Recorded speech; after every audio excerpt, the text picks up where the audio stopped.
Through the Looking-Glass, written by Lewis Carroll. Introduction.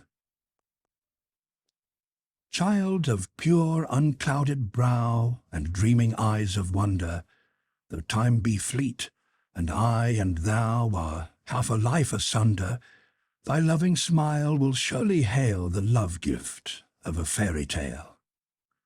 I have not seen thy sunny face, nor heard thy silver laughter. No thought of me shall find a place in thy young life's hereafter. Enough that now thou wilt not fail to listen to my fairy tale.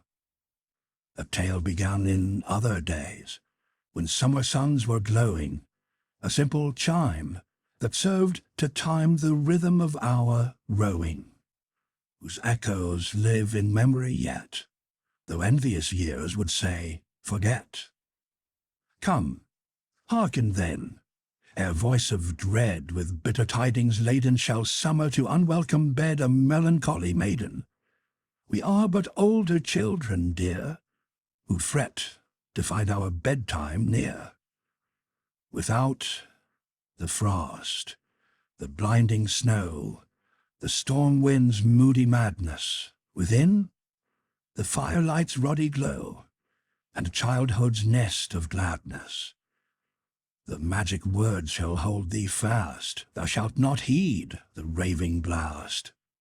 And though the shadow of a sigh may tremble through the story, for happy summer days gone by, and vanished summer glory, it shall not touch with breath of bale the pleasance of our fairy tale. Chapter 1. Looking-Glass House. One thing was certain, that the white kitten had had nothing to do with it. It was the black kitten's fault entirely, for the white kitten had been having its face washed by the old cat for the last quarter of an hour, and bearing it pretty well considering. So you see that it couldn't have had any hand in the mischief. The way Dinah washed her children's faces was this. First, she held the poor thing down by its ear with one paw, and then with the other paw she rubbed its face all over the wrong way, beginning at the nose. And just now, as I said, she was hard at work on the white kitten, which was lying quite still and trying to purr, no doubt feeling that it was all meant for its good. But the black kitten had been finished with earlier in the afternoon, and so, while Alice was sitting curled up in a corner of the great armchair, half talking to herself and half asleep, the kitten had been having a grand game of romps with the ball of worsted Alice had been trying to wind up, and had been rolling it up and down till it had all come undone again, and there it was, spread over the hearth-rug, all knots and tangles, with the kitten running after its own tail in the middle. "Oh, you wicked, wicked little thing!" cried Alice, catching up the kitten and giving it a little kiss to make it understand that it was in disgrace. "Really, Dinah ought to have taught you better manners. You ought, Dinah, you know you ought," she added, looking reproachfully at the old cat, and speaking in as cross a voice as she could manage. And then she scrambled back into the armchair, taking the kitten and the worsted with her, and began winding up the ball again. But she didn't get on very fast, as she was talking all the time, sometimes to the kitten and sometimes to herself. Kitty sat very demurely on her knee, pretending to watch the progress of the winding, and now and then putting out one paw and gently touching the ball, as if it would be glad to help if it might. "Do you know what tomorrow is, Kitty?" Alice began. "You'd have guessed if you'd been up in the window with me, only Dinah was making you tidy so you couldn't. I was watching the boys getting in sticks for the bonfire, and it wants plenty of sticks, Kitty. Only it got so cold and it snowed so, they had to leave off. Never mind, Kitty, we'll go and see the bonfire tomorrow." Here Alice wound 2 or 3 turns of the worsted round the kitten's neck, just to see how it would look. This led to a scramble, in which the ball rolled down upon the floor, and yards of it got unwound again. "Do you know, I was so angry, Kitty," Alice went on, as soon as they were comfortably settled again. When I saw all the mischief you had been doing, I was very nearly opening the window and putting you out into the snow. And you'd have deserved it, you little mischievous darling. What have you got to say for yourself? Now don't interrupt me," she went on, holding up one finger. "I'm going to tell you all your faults. Number 1, you squeaked twice while Dinah was washing your face this morning. Now you can't deny it, Kitty, I heard you. Was that you say?" Pretending that the kitten was speaking. "Her paw went into your eye? Well, that's your fault for keeping your eyes open. If you'd shut them tight up, it wouldn't have happened. Now, don't make any more excuses, but listen. Number 2, you pulled Snowdrop away by the tail just as I had put down the saucer of milk before her. What, you were thirsty, were you? How do you know she wasn't thirsty too? Now for number 3. You unwound every bit of worsted while I wasn't looking. That's 3 faults, Kitty, and you've not been punished for any of them yet. You know, I'm saving up all your punishments for Wednesday week. Suppose they had saved up all my punishments," she went on, talking more to herself than the kitten. "What would they do at the end of a year? I should be sent to prison, I suppose, when the day came. Or, let me see, suppose each punishment was to be going without a dinner. Then when the miserable day came, I should have to go without 50 dinners at once. Well, I shouldn't mind that much. I'd far rather go without them than to eat them. Do you hear the sound against the window panes, Kitty? How nice and soft it sounds, just as if someone was kissing the window all over outside. I wonder if the snow loves the trees and fields, that it kisses them so gently. And then it covers them up snug, you know, with a white quilt. And perhaps it says, 'Go to sleep, darlings, till the summer comes again.' And when they wake up in the summer, Kitty, they dress themselves all in green and dance about, whenever the wind blows." "Oh, that's very pretty," cried Alice, dropping the ball of worsted to clap her hands. "And I do so wish it was true. I'm sure the woods look sleepy in the autumn, when the leaves are getting brown. Kitty, can you play chess? Now don't smile, my dear. I'm asking it seriously. Because when we were playing just now, you watched just as if you understood it. And when I said check, you purred. Well, it was a nice check, Kitty, and really I might have won, if it hadn't been for that nasty knight that came wriggling down among my pieces. Kitty, dear, let's pretend—" And here I wish I could tell you half the things Alice used to say. Beginning with her favourite phrase, "let's pretend," she had had quite a long argument with her sister only the day before, all because Alice had begun with "let's pretend we're kings and queens," and her sister, who liked being very exact, had argued that they couldn't, because there were only 2 of them, and Alice had been reduced at last to say, "Well, you can be one of them then, and I'll be all the rest." And once she had really frightened her old nurse by shouting suddenly in her ear, "Nurse, do let's pretend that I'm a hungry hyena, and you're a bone." But this is taking us away from Alice's speech to the kitten. "Let's pretend that you're the Red Queen, Kitty. Do you know, I think if you sat up and folded your arms, you'd look exactly like her. Now do try, there's a dear." And Alice got the Red Queen off the table and set it up before the kitten as a model for it to imitate. However, the thing didn't succeed, principally, Alice said, because the kitten wouldn't fold its arms properly. So to punish it, she held it up to the looking-glass, that it might see how sulky it was. "And if you're not good directly," she added, "I'll put you through into Looking-Glass House. How would you like that? Now, if you'll only attend, Kitty, and not talk so much, I'll tell you all my ideas about Looking-Glass House. First, there's the room you can see through the glass. That's just the same as our drawing-room, only the things go the other way. I can see all of it when I get upon a chair, all but the bit just behind the fireplace. Oh, I do wish I could see that bit. I want so much to know whether there's a fire in the winter. You never can tell, you know, unless our fire smokes, and then smoke comes up in that room too.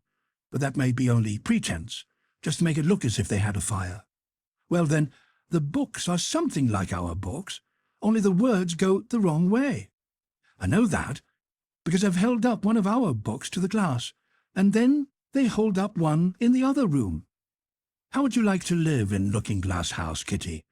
I wonder if they'd give you milk in there. Perhaps looking-glass milk isn't good to drink. But oh, Kitty, now we come to the passage. You can just see a little peep of the passage in Looking-Glass House, if you leave the door of our drawing-room wide open. And it's very like our passage as far as you can see, only you know it may be quite different on beyond. Oh, Kitty, how nice it would be if we could only get through into Looking-Glass House. I'm sure it's got, oh, such beautiful things in it. Let's pretend there's a way of getting through into it, somehow, Kitty. Let's pretend the glass has got all soft, like gauze, so that we can get through. Why, it's turning into a sort of mist now, I declare. It'll be easy enough to get through. She was up on the chimney-piece while she said this, though she hardly knew how she had got there, and certainly the glass was beginning to melt away, just like a bright silvery mist. In another moment Alice was through the glass, and had jumped lightly down into the looking-glass room. The very first thing she did was to look whether there was a fire in the fireplace, and she was quite pleased to find that there was a real one, blazing away as brightly as the one she had left behind. So I shall be as warm here as I was in the old room, thought Alice. Warmer, in fact, because there'll be no one here to scold me away from the fire. Oh, what fun it'll be when they see me through the glass in here and can't get at me. Then she began looking about, and noticed that what could be seen from the old room was quite common and uninteresting, but that all the rest was as different as possible. For instance, the pictures on the wall next the fire seemed to be all alive, and the very clock on the chimney-piece, you know, you can only see the back of it in the looking-glass, had got the face of a little old man, and grinned at her. They don't keep this room so tidy as the other, Alice thought to herself, as she noticed several of the chessmen down in the hearth among the cinders. But in another moment, with a little "oh" of surprise, she was down on her hands and knees watching them. The chessmen were walking about 2 and 2. "Here are the Red King and the Red Queen," Alice said, in a whisper, for fear of frightening them. "And there are the White King and the White Queen sitting on the edge of the shovel, and here are 2 castles walking arm in arm. I don't think they can hear me," she went on as she put her head closer down. "I'm nearly sure they can't see me. I feel somehow as if I were invisible." Here something began squeaking on the table behind Alice, and made her turn her head just in time to see one of the white pawns roll over and begin kicking. She watched it with great curiosity to see what would happen next. "It is the voice of my child," the White Queen cried out, as she rushed past the king, so violently that she knocked him over among the cinders. "My precious Lily, my imperial kitten!" And she began scrambling wildly up the side of the fender. "Imperial fiddlestick," said the king, rubbing his nose, which had been hurt by the fall. He had a right to be a little annoyed with the queen, for he was covered with ashes from head to foot.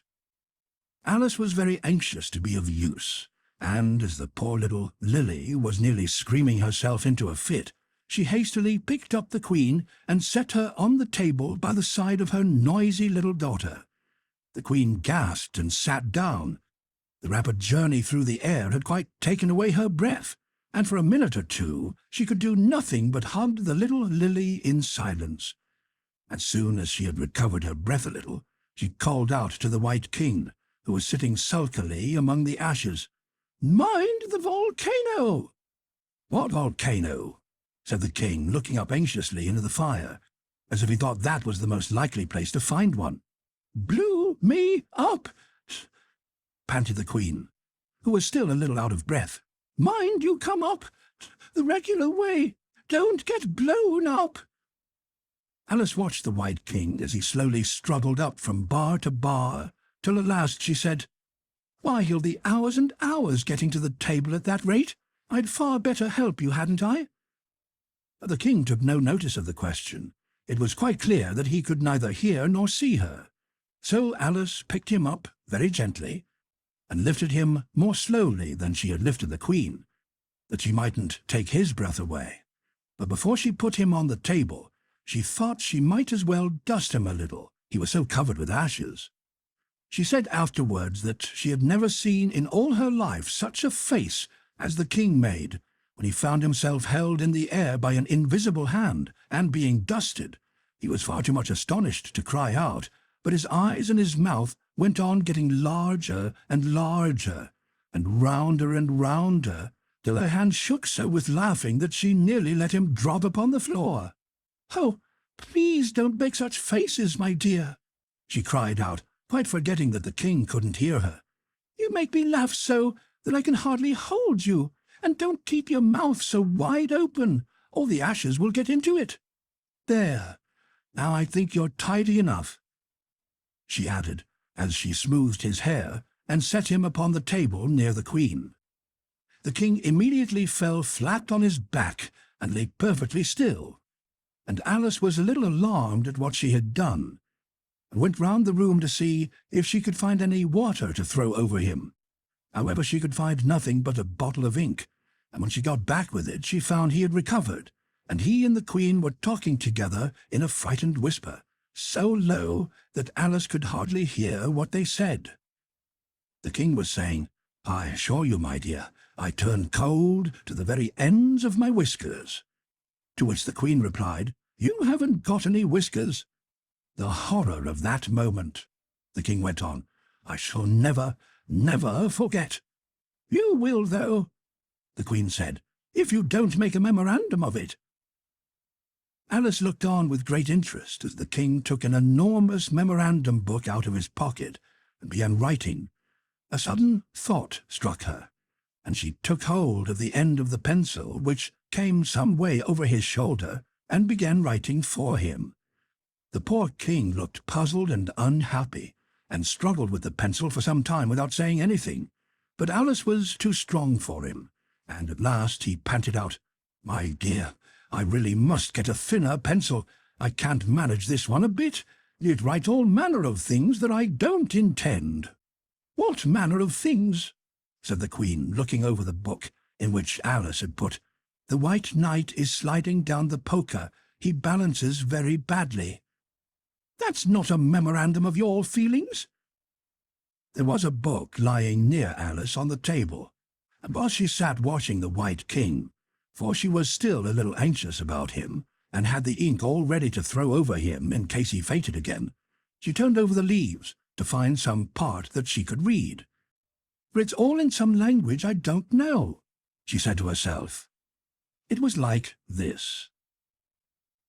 "Bear twas the harm woman, swarger ob the whiz mimmo, a bear when the weaknery I did worse be the alson, the libs of Ickelbermash." She puzzled over this for some time, but at last a bright thought struck her. "Why, it's a looking-glass book, of course, and if I hold it up to a glass, the words will all go the right way again." This was the poem that Alice read. Jabberwocky. 'Twas billig, and the slithy toves did gyre and gimble in the wabe. All mimsy were the borogoves, and the mome rats outgrabe. Beware the Jabberwock, my son, the jaws that bite, the claws that catch. Beware the Jubjub bird, and shun the frumious Bandersnatch. He took his vorpal sword in hand. Long time the manxome foe he sought. So rested he by the tum-tum tree, and stood awhile in thought. And, as in uffish thought he stood, the Jabberwock with eyes of flame came whiffling through the tulgey wood, and burbled as it came. 1, 2, 1, 2, and through the vorpal blade went snicker-snack. He left it dead, and with its head he went galumphing back. "And hast thou slain the Jabberwock? Come to my arms, my beamish boy. Oh, fabulous dame, calloo, collay, he chortled in his joy. Was brillig, and the slithy toves did gyre and gimble in the wabe. All mimsy were the borogoves, and the mombrahs outgrabe. It seems very pretty, she said when she had finished it, but it's rather hard to understand. You see, she didn't like to confess, even to herself, that she couldn't make it out at all. Somehow it seems to fill my head with ideas, only I don't exactly know what they are. However, somebody killed something. That's clear, at any rate.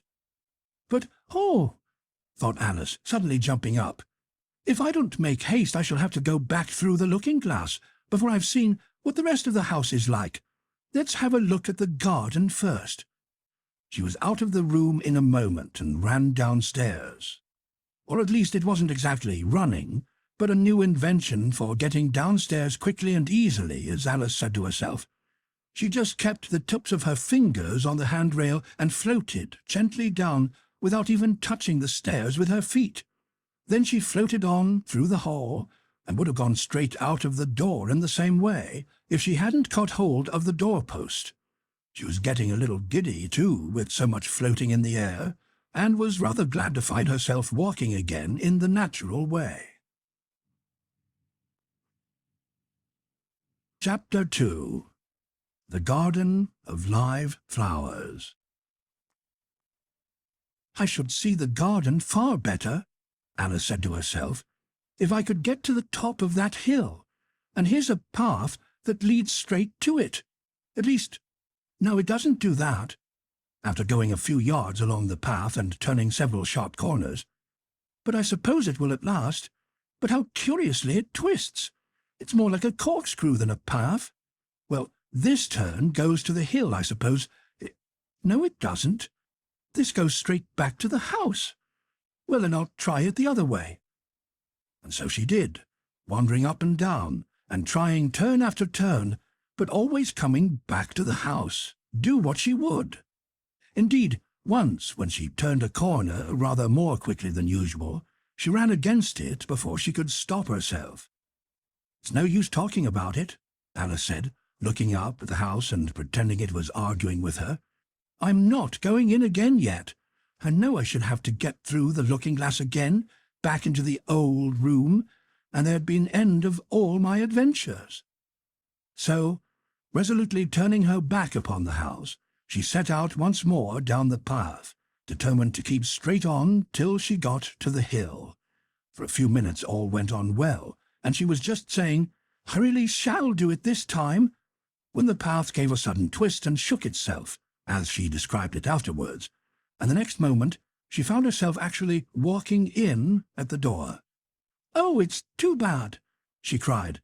"I never saw such a house for getting in the way, never." However, there was the hill, full in sight, so there was nothing to be done but start again. This time she came upon a large flower bed, with a border of daisies and a willow tree growing in the middle.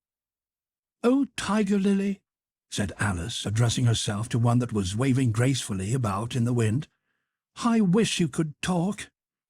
"We can talk," said the tiger lily, "when there's anyone worth talking to." Alice was so astonished that she couldn't speak for a minute. It quite seemed to take her breath away. At length, as the tiger lily only went on waving about, she spoke again, in a timid voice, almost in a whisper. "And can all the flowers talk?" "As well as you can," said the tiger lily, "and a great deal louder." "It isn't manners for us to begin, you know," said the rose, "and I really was wondering when you'd speak. Said I to myself, her face has got some sense in it, though it's not a clever one. Still, you're the right colour, and that goes a long way." "I don't care about the colour," the tiger lily remarked. "If only her petals curled up a little more, she'd be all right." Alice didn't like being criticised, so she began asking questions. "Aren't you sometimes frightened at being planted out here, with nobody to take care of you?" "There's the tree in the middle," said the rose. "What else is it good for?" "But what could it do if any danger came?" Alice asked. "It could bark," said the rose. "It says bow wow," cried a daisy. "That's why its branches are called boughs." "Didn't you know that?" cried another daisy, and here they all began shouting together, till the air seemed quite full of little shrill voices. "Silence, every one of you!" cried the tiger lily, waving itself passionately from side to side, and trembling with excitement. "They know I can't get at 'em," it panted, bending its quivering head towards Alice, "or they wouldn't dare do it." "Never mind," Alice said in a soothing tone, and stooping down to the daisies, who were just beginning again, she whispered, "If you don't hold your tongues, I'll peck you." There was silence in a moment, and several of the pink daisies turned white. "That's right," said the tiger lily. "The daisies are worst of all. When one speaks they all begin together, and it's enough to make one wither to hear the way they go on." "How is it you can all talk so nicely?" Alice said, hoping to get into a better temper by a compliment. "Have been in many gardens before, but none of the flowers could talk." "Put your hand down and feel the ground," said the tiger lily. "Then you'll know why." Alice did so. "It's very hard," she said, "but I don't see what that has to do with it." "In most gardens," the tiger lily said, "they make the beds too soft, so that the flowers are always asleep." This sounded a very good reason, and Alice was quite pleased to know it. "I never thought of that before," she said. "It's my opinion that you never think at all," the rose said in a rather severe tone. "I never saw anybody that looked stupider," a violet said, so suddenly that Alice quite jumped, for it hadn't spoken before. "Hold your tongue," cried the tiger lily. "And if you ever saw anybody, you'd keep your head under the leaves and snore away there till you know no more what's going on in the world than if you were a bud." "Are there any more people in the garden besides me?" Alice said, not choosing to notice the rose's last remark. "There's one other flower in the garden that can move about like you," said the rose. "I wonder how you do it." "You're always wondering," said the tiger lily. "But she's more bushy than you are." "Is she like me?" Alice asked eagerly, for the thought crossed her mind. "There's another little girl in the garden somewhere?" "Well, she has the same awkward shape as you," the rose said, "but she's redder, and her petals are shorter, I think." "Her petals are done up close, almost like a dahlia," the tiger lily interrupted. "Not tumbled about anyhow, like yours." "But that's not your fault," the rose added kindly. "You're beginning to fade, you know, and then one can't help one's petals getting a little untidy." Alice didn't like this idea at all, so to change the subject, she asked, "Does she ever come out here?" "I dare say you'll see her soon," said the rose. "She's one of the thorny kind." "Where does she wear the thorns?" Alice asked with some curiosity. "Why, all round her head, of course," the rose replied. "I was wondering you hadn't got some too. I thought it was the regular rule." "She's coming," cried the larkspur. "I hear her footstep, thump, thump, along the gravel walk." Alice looked around eagerly, and found that it was the Red Queen. "She's grown a good deal," was her first remark. She had indeed. When Alice first found her in the ashes, she had been only 3 inches high, and here she was, half a head taller than Alice herself. "It's the fresh air that does it," said the rose. "Wonderfully fine air it is out here." "I think I'll go and meet her," said Alice, for, though the flowers were interesting enough, she felt that it would be far grander to have a talk with a real queen. "You can't possibly do that," said the rose. "I should advise you to walk the other way." This sounded like nonsense to Alice, so she said nothing but set off at once towards the Red Queen, To her surprise, she lost sight of her in a moment, and found herself walking in at the front door again. A little provoked, she drew back, and after looking everywhere for the Queen, whom she spied out at last a long way off, she thought she would try the plan this time of walking in the opposite direction. It succeeded beautifully. She had not been walking a minute before she found herself face to face with the Red Queen, and full in sight of the hill she had been so long aiming at. "Where do you come from?" said the Red Queen. "And where are you going? Look up, speak nicely, and don't twiddle your fingers all the time." Alice attended to all these directions, and explained as well as she could that she had lost her way. "I don't know what you mean by your way," said the Queen. "All the ways about here belong to me. But why did you come out here at all?" She added in a kinder tone, "Curtsy while you're thinking what to say. It saves time." Alice wondered a little at this, but she was too much in awe of the Queen to disbelieve it. "I'll try it when I go home," she thought to herself. "The next time I'm a little late for dinner." "It's time for you to answer now," the Queen said, looking at her watch. "Open your mouth a little wider when you speak, and always say, 'Your Majesty.'" "I only wanted to see what the garden was like, Your Majesty."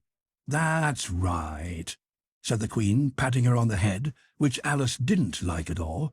"Though, when you say garden, I've seen gardens compared with which this would be a wilderness." Alice didn't dare to argue the point, but went on. "And I thought I'd try and find my way to the top of that hill." "When you say hill," the Queen interrupted, "I could show you hills in comparison with which you'd call that a valley." "No, I shouldn't," said Alice, surprised into contradicting her at last. "A hill can't be a valley, you know. That would be nonsense." The Red Queen shook her head. "You may call it nonsense if you like," she said, "but I've heard nonsense compared with which that would be as sensible as a dictionary."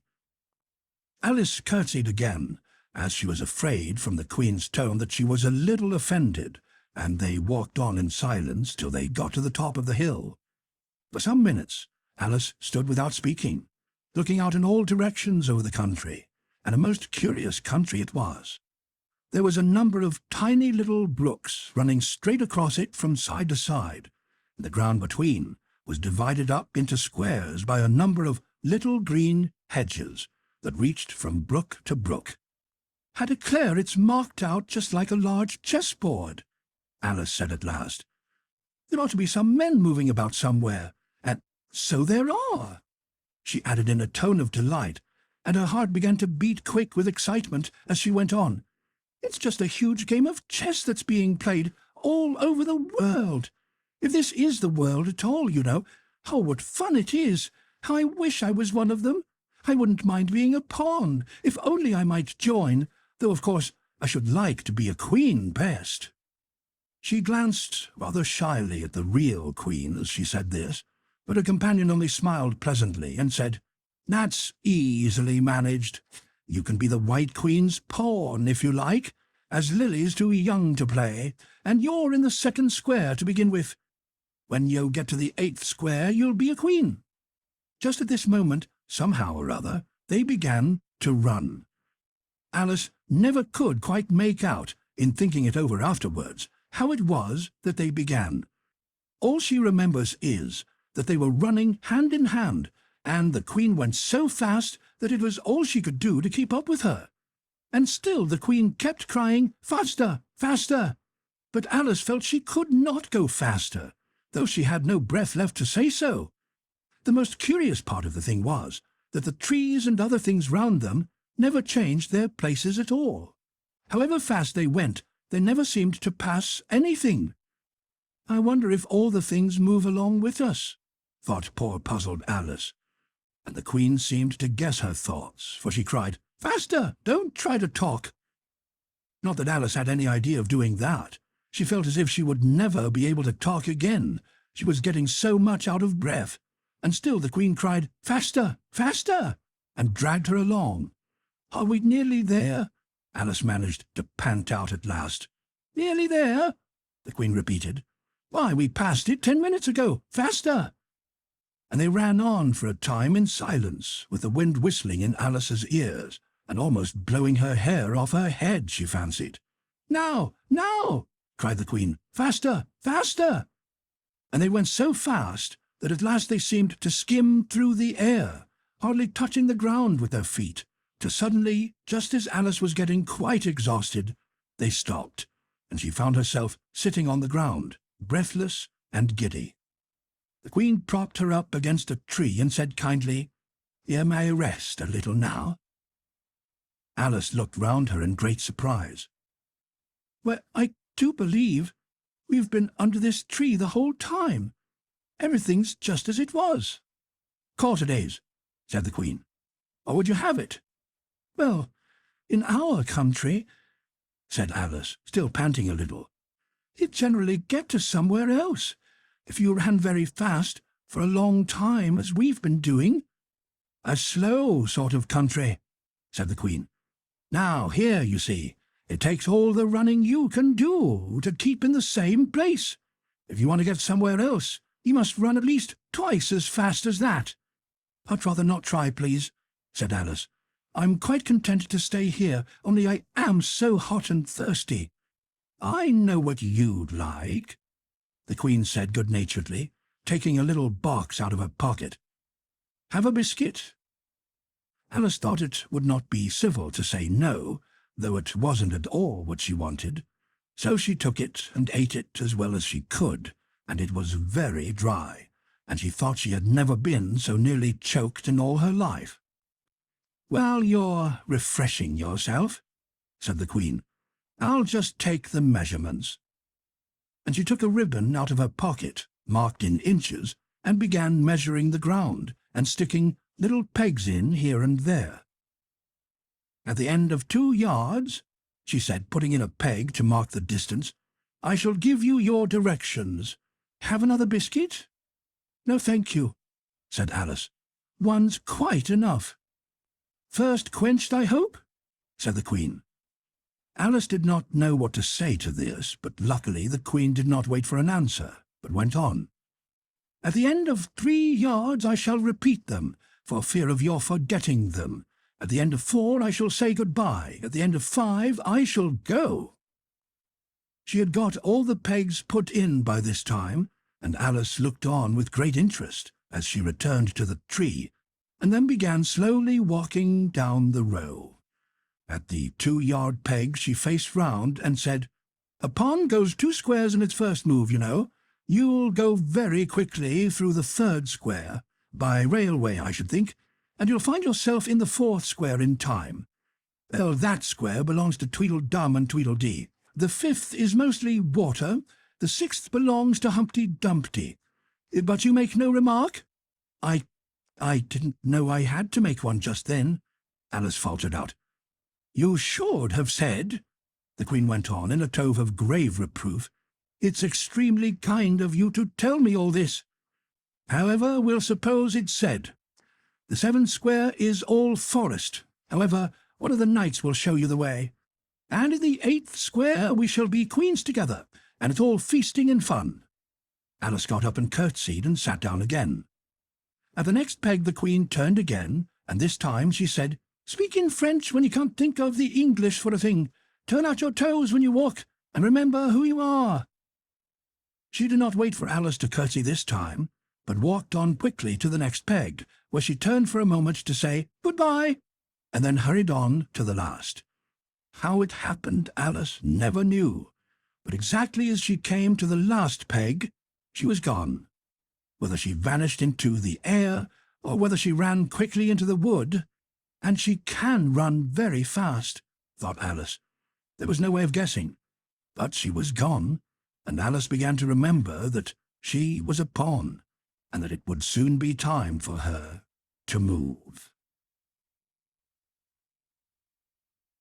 Chapter 3. Looking-glass insects. Of course, the first thing to do was to make a grand survey of the country she was going to travel through. "It's something very like learning geography," thought Alice, as she stood on tiptoe in hopes of being able to see a little farther. "Principal rivers? There are none. Principal mountains? I'm on the only one, but I don't think it's got any name. Principal towns? Why, what are those creatures making honey down there? They can't be bees. Nobody ever saw bees a mile off, you know. And for some time she stood silent, watching one of them that was bustling about among the flowers, coaxing its proboscis into them, just as if it was a regular bee, thought Alice. However, this was anything but a regular bee. In fact, it was an elephant, as Alice soon found out, though the idea quite took her breath away at first. And what enormous flowers they must be, was her next idea. Something like cottages with the roofs taken off and stalks put to them. And what quantities of honey they must make. I think I'll go down and— No, I won't go just yet. She went on, checking herself just as she was beginning to run down the hill and trying to find some excuse for turning shy so suddenly. It'll never do to go down among them without a good long branch to brush them away, and what fun it'll be when they ask me how I liked my walk. I shall say, "Oh, I liked it well enough." Here came the favourite little toss of the head. Only it was so dusty and hot, and the elephants did tease so. I think I'll go down the other way, she said after a pause, and perhaps I may visit the elephants later on. Besides, I do so want to get into the third square. So with this excuse, she ran down the hill and jumped over the first of the 6 little brooks. "Ticket, please," said the guard, putting his head in at the window. In a moment everybody was holding out a ticket. They were about the same size as the people, and quite seemed to fill the carriage. "Now then, show your ticket, child," the guard went on, looking angrily at Alice, and a great many voices all said together, like the chorus of a song, thought Alice, "Don't keep him waiting, child. His time is worth £1,000 a minute." "Afraid I haven't got one," Alice said in a frightened tone. "There wasn't a ticket office where I came from." And again the chorus of voices went on. "There wasn't a room for one when she came on. The land there is worth £1,000 an inch." "Don't make excuses," said the guard. "You should have bought one from the engine driver."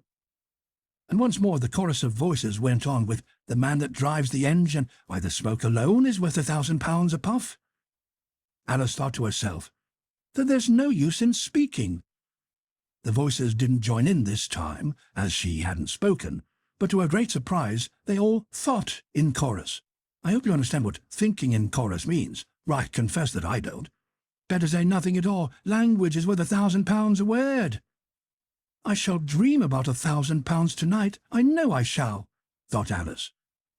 All this time the guard was looking at her, first through a telescope, then through a microscope, and then through an opera glass. At last he said, "You're travelling the wrong way," and shut the window and went away. "So, young child," said the gentleman sitting opposite to her. He was dressed in white paper. "Ought to know which way she's going, even if she doesn't know her own name." A goat, that was sitting next to the gentleman in white, shut his eyes and said in a low voice, "She ought to know her way to the ticket office, even if she doesn't know her alphabet." There was a beetle sitting next to the goat. It was a very queer carriage, full of passengers altogether, and, as the rule seemed to be that they should all speak in turn, he went on, "You'll have to go back from here as luggage." Alice couldn't see who was sitting beyond the beetle, but a hoarse voice spoke next. "Strange engines crack," it said, and there it choked and was obliged to leave off. "It sounds like a horse," Alice thought to herself, and an extremely small voice close to her ear said, "You might make a joke on her, joking about horse and horse, you know." Then a very gentle voice in the distance said, "She must be labelled Lass, with care, you know." And after that other voices went on. "What a number of people there are in the carriage," thought Alice, saying, "Well, she must go by post as she got a head on her. She must be sent as a message by a telegraph." She must draw the train herself the rest of the way, and so on. Footnote. As she's got a head on her has reference to the head of Queen Victoria, whose portrait appeared on postage stamps. End of footnote. But the gentleman dressed in white paper leaned forwards and whispered in her ear, "Never mind what they all say, my dear, but take a return ticket every time the train stops." "Indeed I shan't," Alice said rather impatiently. "I don't belong to this railway journey at all. I was in a wood just now, and I wish I could get back there." "You might make a joke on that," said the little voice close to her ear. "Something about you would if you could, you know." "Don't tease so," said Alice, looking about in vain to see where the voice came from. "If you're so anxious to have a joke made, why don't you make one yourself?" The little voice sighed deeply. It was very unhappy, evidently, and Alice would have said something pitying to comfort it. If it would only sigh like other people, she thought. But this was such a wonderfully small sigh that she wouldn't have heard it at all, if it hadn't come quite close to her ear. The consequence of this was that it tickled her ear very much, and quite took off her thoughts from the unhappiness of the poor little creature. "I know you are a friend," the little voice went on, "a dear friend, and an old friend, and you won't hurt me, though I am an insect." "What kind of insect?" Alice inquired a little anxiously. What she really wanted to know was whether it could sting or not, but she thought this wouldn't quite be a civil question to ask. "What? Then you don't—" the little voice began, when it was drowned by a shrill scream from the engine, and everybody jumped up in alarm, Alice among the rest. The horse, who had put his head out of the window, quietly drew it in and said, "It's only a brook we have to jump over." Everybody seemed satisfied with this, though Alice felt a little nervous at the idea of trains jumping at all. "However, it'll take us into the fourth square. That's some comfort," she said to herself. In another moment she felt the carriage rise straight up into the air, and in her fright she caught at the thing nearest to her hand, which happened to be the goat's beard. But the beard seemed to melt away as she touched it, and she found herself sitting quietly under some tree, while the gnat, for that was the insect she had been talking to, was balancing itself on a twig just over her head, and fanning her with its wings. It was certainly a very large gnat, about the size of a chicken, Alice thought. Still, she couldn't feel nervous with it after they had been talking together so long. "And you don't like all insects?" the gnat went on, as quietly as if nothing had happened. "I like them when they can talk," Alice said. "None of them ever talk where I come from." "What sort of insects do you rejoice in, where you come from?" the gnat inquired. "I don't rejoice in insects at all," Alice explained, "because I'm rather afraid of them, at least the large kinds, but I can tell you the names of some of them." "Of course they answer to their names," the gnat remarked carelessly. "I never knew them do it." "What's the use of their having names," the gnat said, "if they won't answer to them?" "No use to them," said Alice, "but it's useful to the people that named them, I suppose. If not, why do things have names at all?" "Oh, I can't say," the gnat replied. "Further on, in the wood down there, they've got no names. However, go on with your list of insects, you're wasting time." "Well, there's the horsefly," Alice began, counting off the names on her fingers. "All right," said the gnat. "Halfway up that bush you'll see a rocking horsefly if you look. It's made entirely of wood, and gets about by swinging itself from branch to branch." "What does it live on?" Alice asked with great curiosity. "Sap and sawdust," said the gnat. "Go on with the list." Alice looked at the rocking horsefly with great interest, and made up her mind that it must have been just repainted, it looked so bright and sticky. And then she went on. "And there's the dragonfly." "Look on that branch above your head," said the gnat. and there you'll find a snapdragonfly. Its body is made of plum pudding, its wings of holly leaves, and its head is a raisin burning in brandy." "And what does it live on?" Alice asked as before.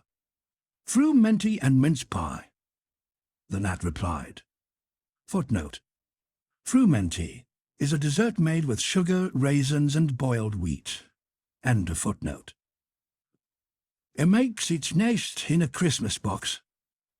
"And then there's the butterfly," Alice went on, after she had taken a good look at the insect with its head on fire, and had thought to herself, "I wonder if that's the reason insects are so fond of flying into candles, because they want to turn into snapdragonflies." "Crawling at your feet," said the gnat. Alice drew her feet back in some alarm. "You may observe a bread and butter fly. Its wings are thin slices of bread and butter, its body is a crust, and its head is a lump of sugar." "And what does it live on?" "Weak tea with cream in it." A new difficulty came into Alice's head. "Supposing it couldn't find any," she suggested. "Oh, then it would die, of course." "But that must happen very often," Alice remarked thoughtfully. "It always happens," said the gnat. After this, Alice was silent for a minute or two, pondering. The gnat amused itself meanwhile by humming round and round her head. At last it settled again and remarked, "I suppose you don't want to lose your name?" "No, indeed," Alice said a little anxiously. "And yet I don't know," the gnat went on in a careless tone, "only I think how convenient it would be if you would manage to go home without it. For instance, if the governess wanted to call you to your lessons, she would call out, 'Come here,' and there she would have to leave off, because there wouldn't be any name for her to call. And, of course, you wouldn't have to go, you know." "That would never do, I'm sure," said Alice. "The governess would never think of excusing me lessons for that. If she couldn't remember my name, she'd call me Miss, as the servants do." "Well, she said Miss. I didn't say anything more," the gnat remarked. "Of course you'd miss your lessons. That's a joke. I wish you had made it." "Why do you wish I had made it?" Alice asked. "It's a very bad one." But the gnat only sighed deeply, while 2 large tears came rolling down its cheeks. "You shouldn't make jokes," Alice said. "It would make you so unhappy." Then came another of those melancholy little sighs, and this time the poor gnat really seemed to have sighed itself away, for when Alice looked up, there was nothing whatever to be seen on the twig, and, as she was getting quite chilly with sitting still so long, she got up and walked on. She very soon came to an open field, with a wood on the other side of it. It looked much darker than the last wood, and Alice felt a little timid about going into it. However, on second thoughts, she made up her mind to go on. "For I certainly won't go back," she thought to herself, and this was the only way to the 8th square. "This must be the wood," she said thoughtfully to herself, "where things have no names. I wonder what'll become of my name when I go in. I shouldn't like to lose it at all, because they'd have to give me another, and it would be almost certain to be an ugly one. But then the fun would be trying to find the creature that had got my old name. That's just like the advertisements, you know, when people lose dogs, answers to the name of Dash, had on a brass collar. Now, just fancy calling everything you met Alice till one of them answered. Only they wouldn't answer at all if they were wise." She was rambling on in this way when she reached the wood. It looked very cool and shady. "Well, at any rate, it's a great comfort," she said as she stepped under the trees, after being so hot, to get into what? She went on, rather surprised at not being able to think of the word. "I mean, to get under this, you know," putting her hand on the trunk of the tree.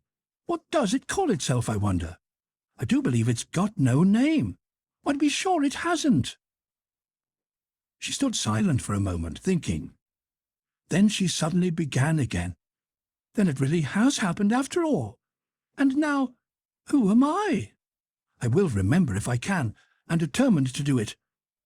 But being determined didn't help her much, and all she could say, after a great deal of puzzling, was, "L.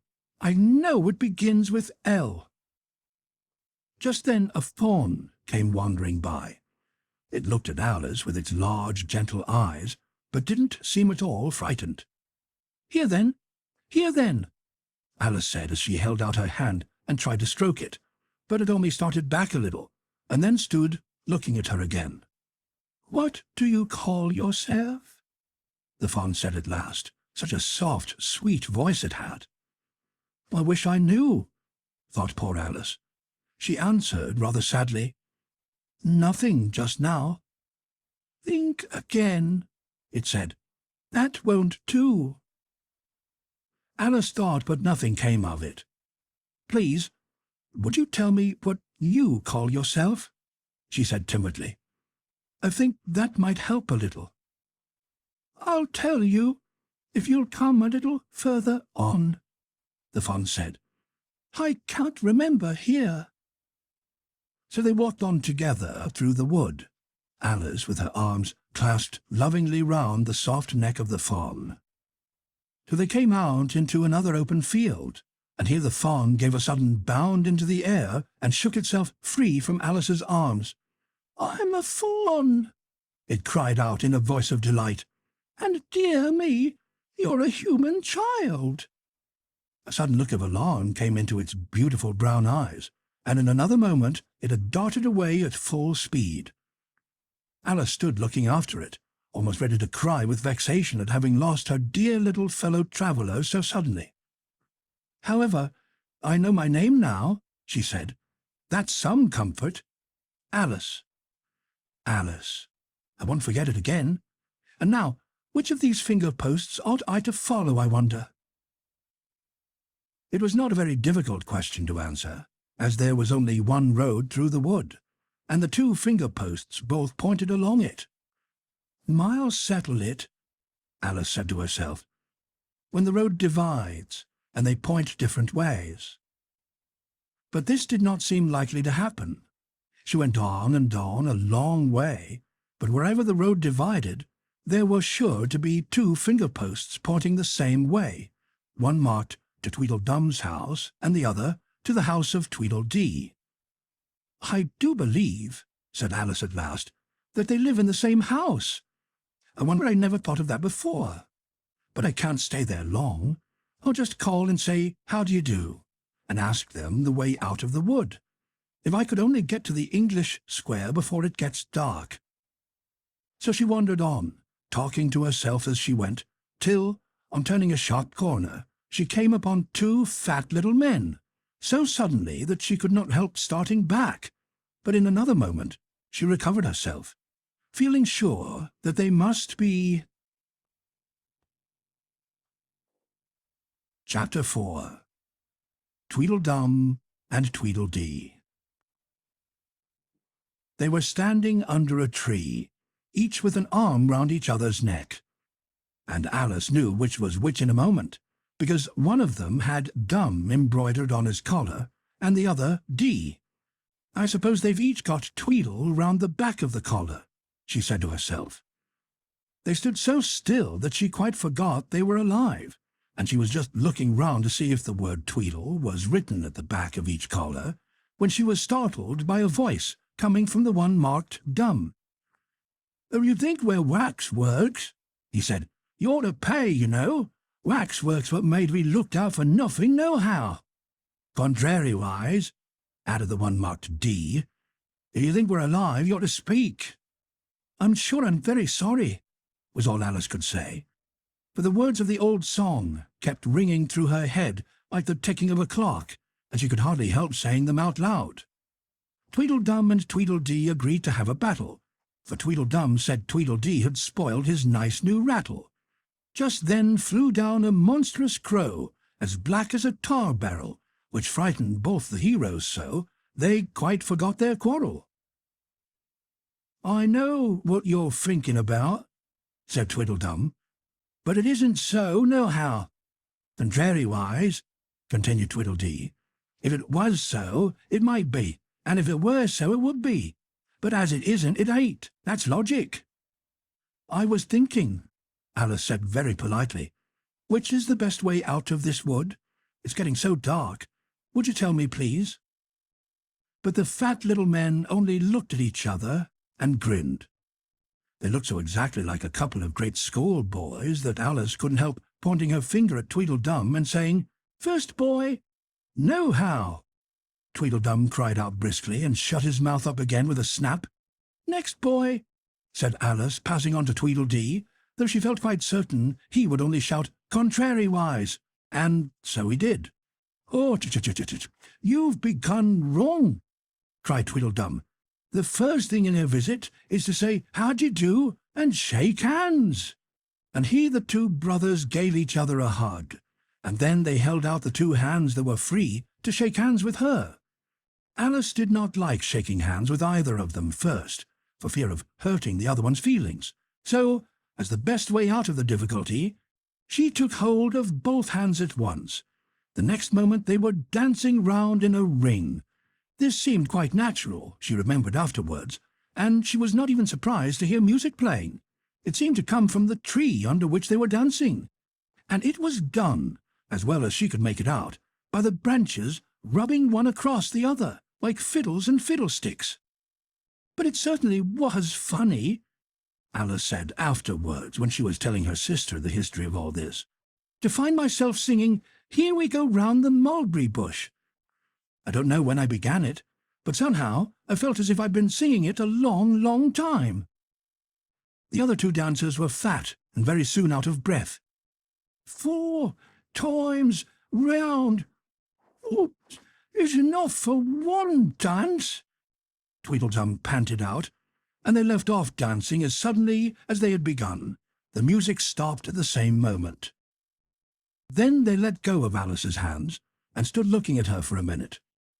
There was a rather awkward pause, as Alice didn't know how to begin a conversation with people she had just been dancing with. It would never do to say, "How do you do now?" she said to herself. We seemed to have got beyond that somehow. "I hope you're not much tired," she said at last.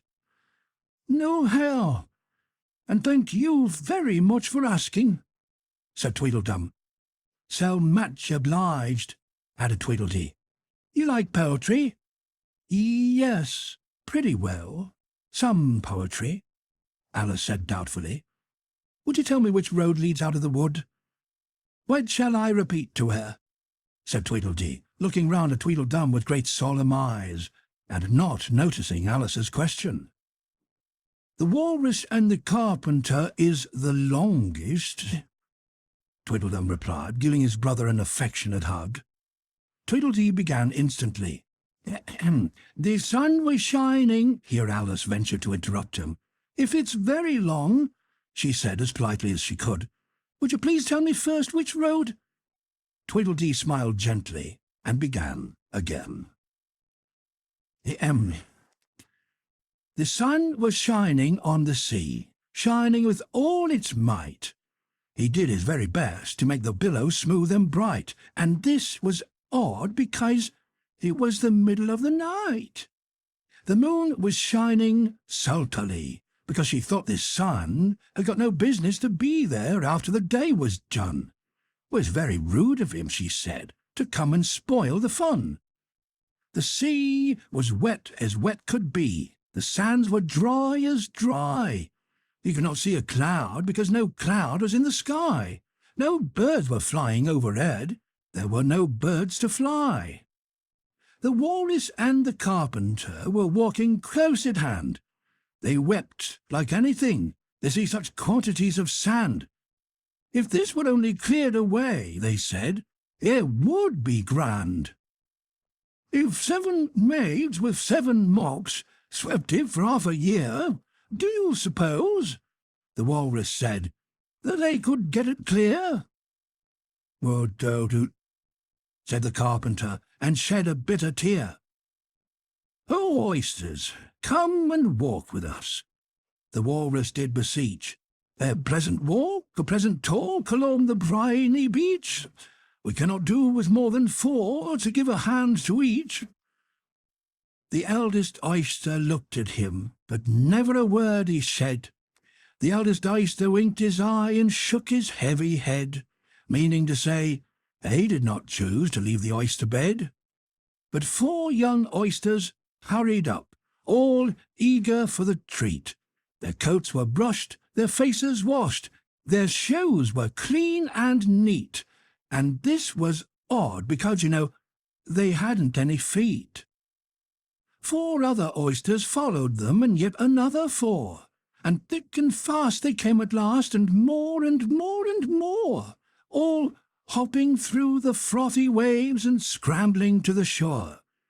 The walrus and the carpenter walked on a mile or so, and then they rested on a rock conveniently low, and all the little oysters stood and waited in a row. "The time was come," the walrus said, "to talk of other things, of shoes and ships and sealing wax, of cabbages and kings, and why the sea is boiling hot, and whether pigs have wings." "But wait a bit," the oysters cried, "before we have our chat, for some of us are out of breath, and all of us are fat." "No hurry," said the carpenter. They thanked him much for that. "A loaf of bread," the walrus said, "is all we chiefly need.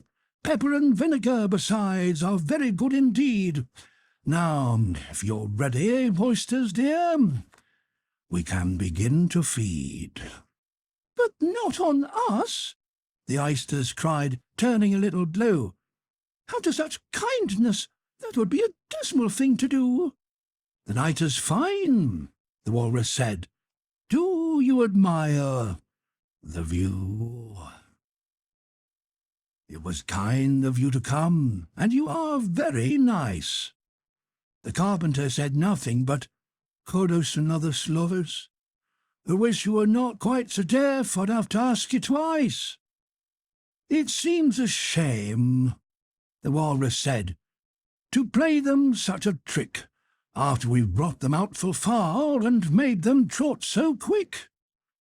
The carpenter said nothing but, "The butter's spread too thick." "I weep for you," the walrus said. "I do please sympathize." With sobs and tears he sorted out those of the largest size, holding his pocket handkerchief before his streaming eyes. "Oh, oysters," said the carpenter, "you had a pleasant run. Shall we be trotting home again?" But answer there came none. And this was scarcely odd, because they'd eaten every one. "I like the walrus best," said Alice, "because, you see, he was a little sorry for the poor oysters." "He ate more than the carpenter, though," said Tweedledee. "You see, he held his handkerchief in front so that the carpenter couldn't count how many he took, contrariwise." "That was mean," Alice said indignantly. "Then I like the carpenter best, if he didn't eat so many as the walrus." "But he ate as many as he could get," said Tweedledum. This was a puzzler.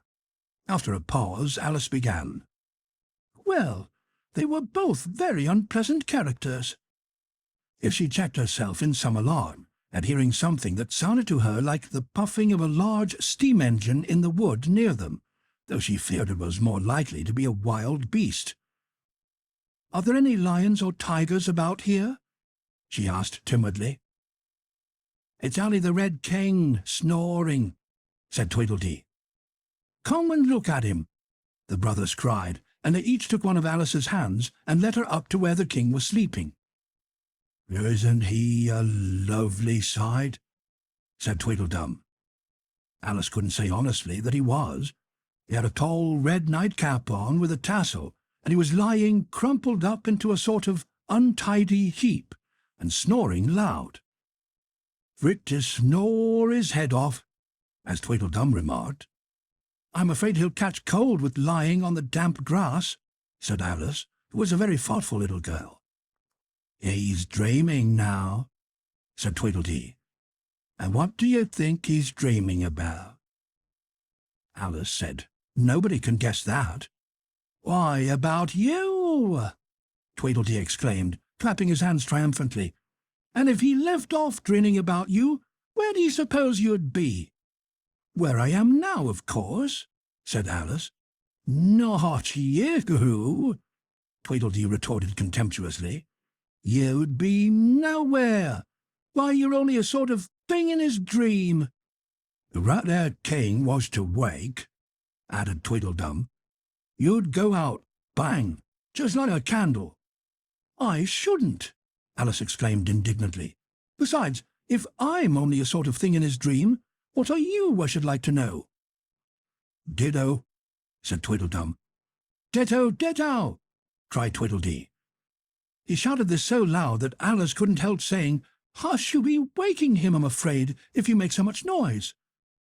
"Well, it's no use your talking about waking him," said Tweedledum, "when you're only one of the things in his dream. You know very well you're not real." "I am real," said Alice, and began to cry. "You won't make yourself a bit realer by crying," Tweedledee remarked. "There's nothing to cry about."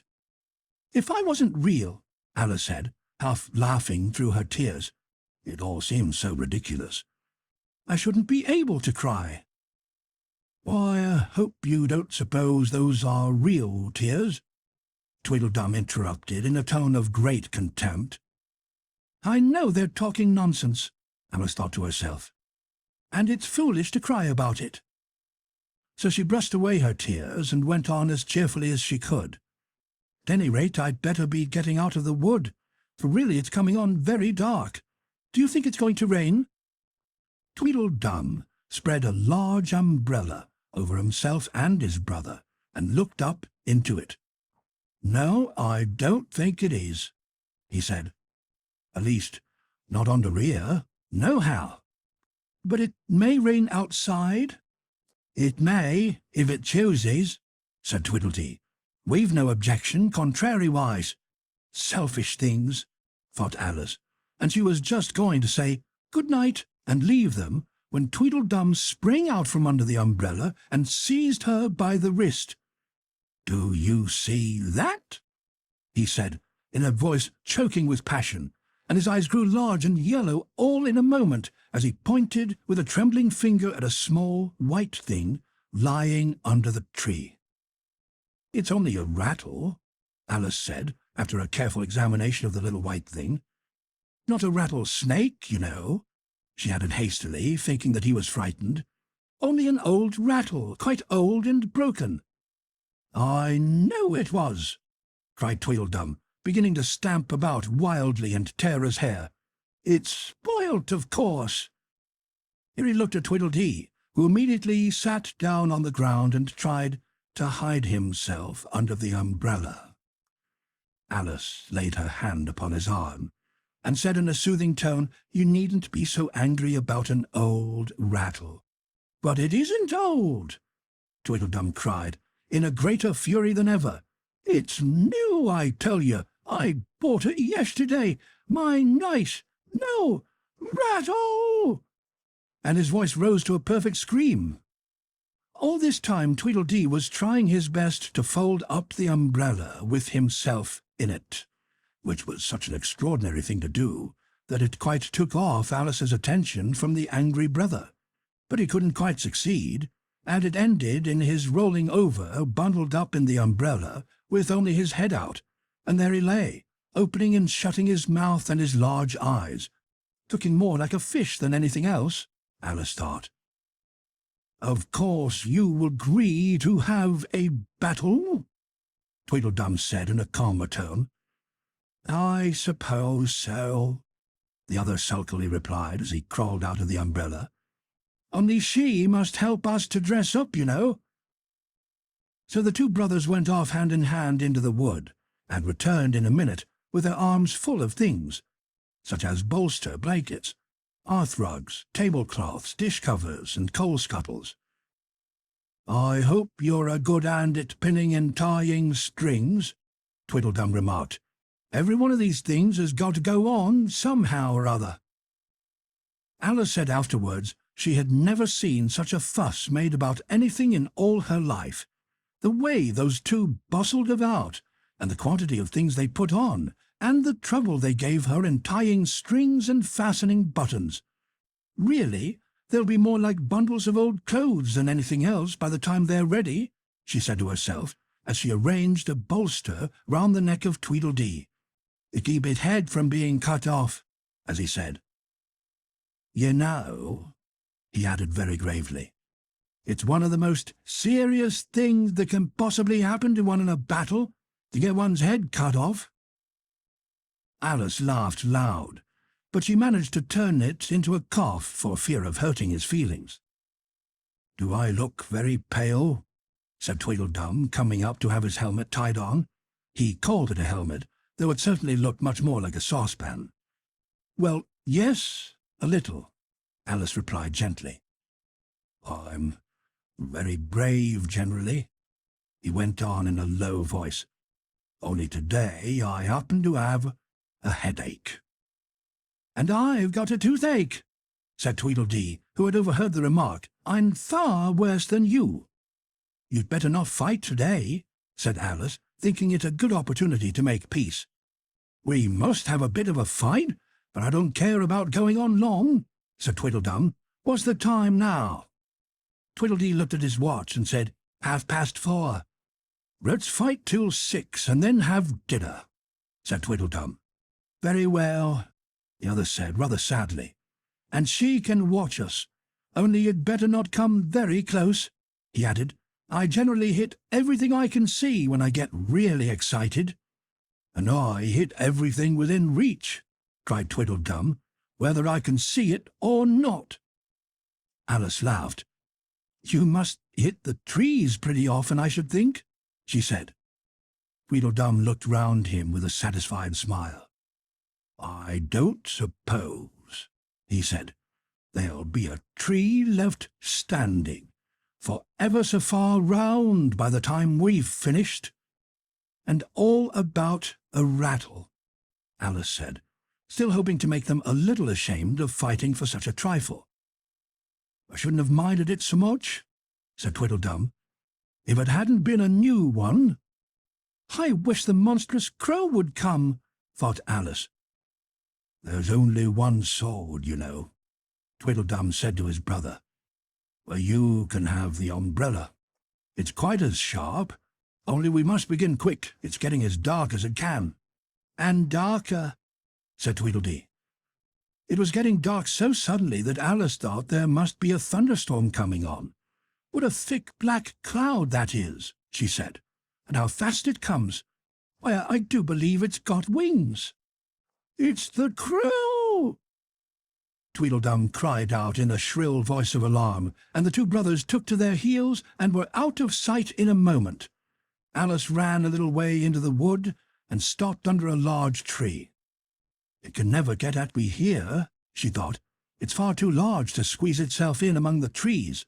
But I wish it wouldn't flap its wings so. It makes quite a hurricane in the wood. Here's somebody's shawl being blown away. Chapter 5. Wool and Water. She caught the shawl as she spoke, and looked about for the owner. In another moment the White Queen came running wildly through the wood, with both arms stretched out wide, as if she were flying, and Alice very civilly went to meet her with the shawl.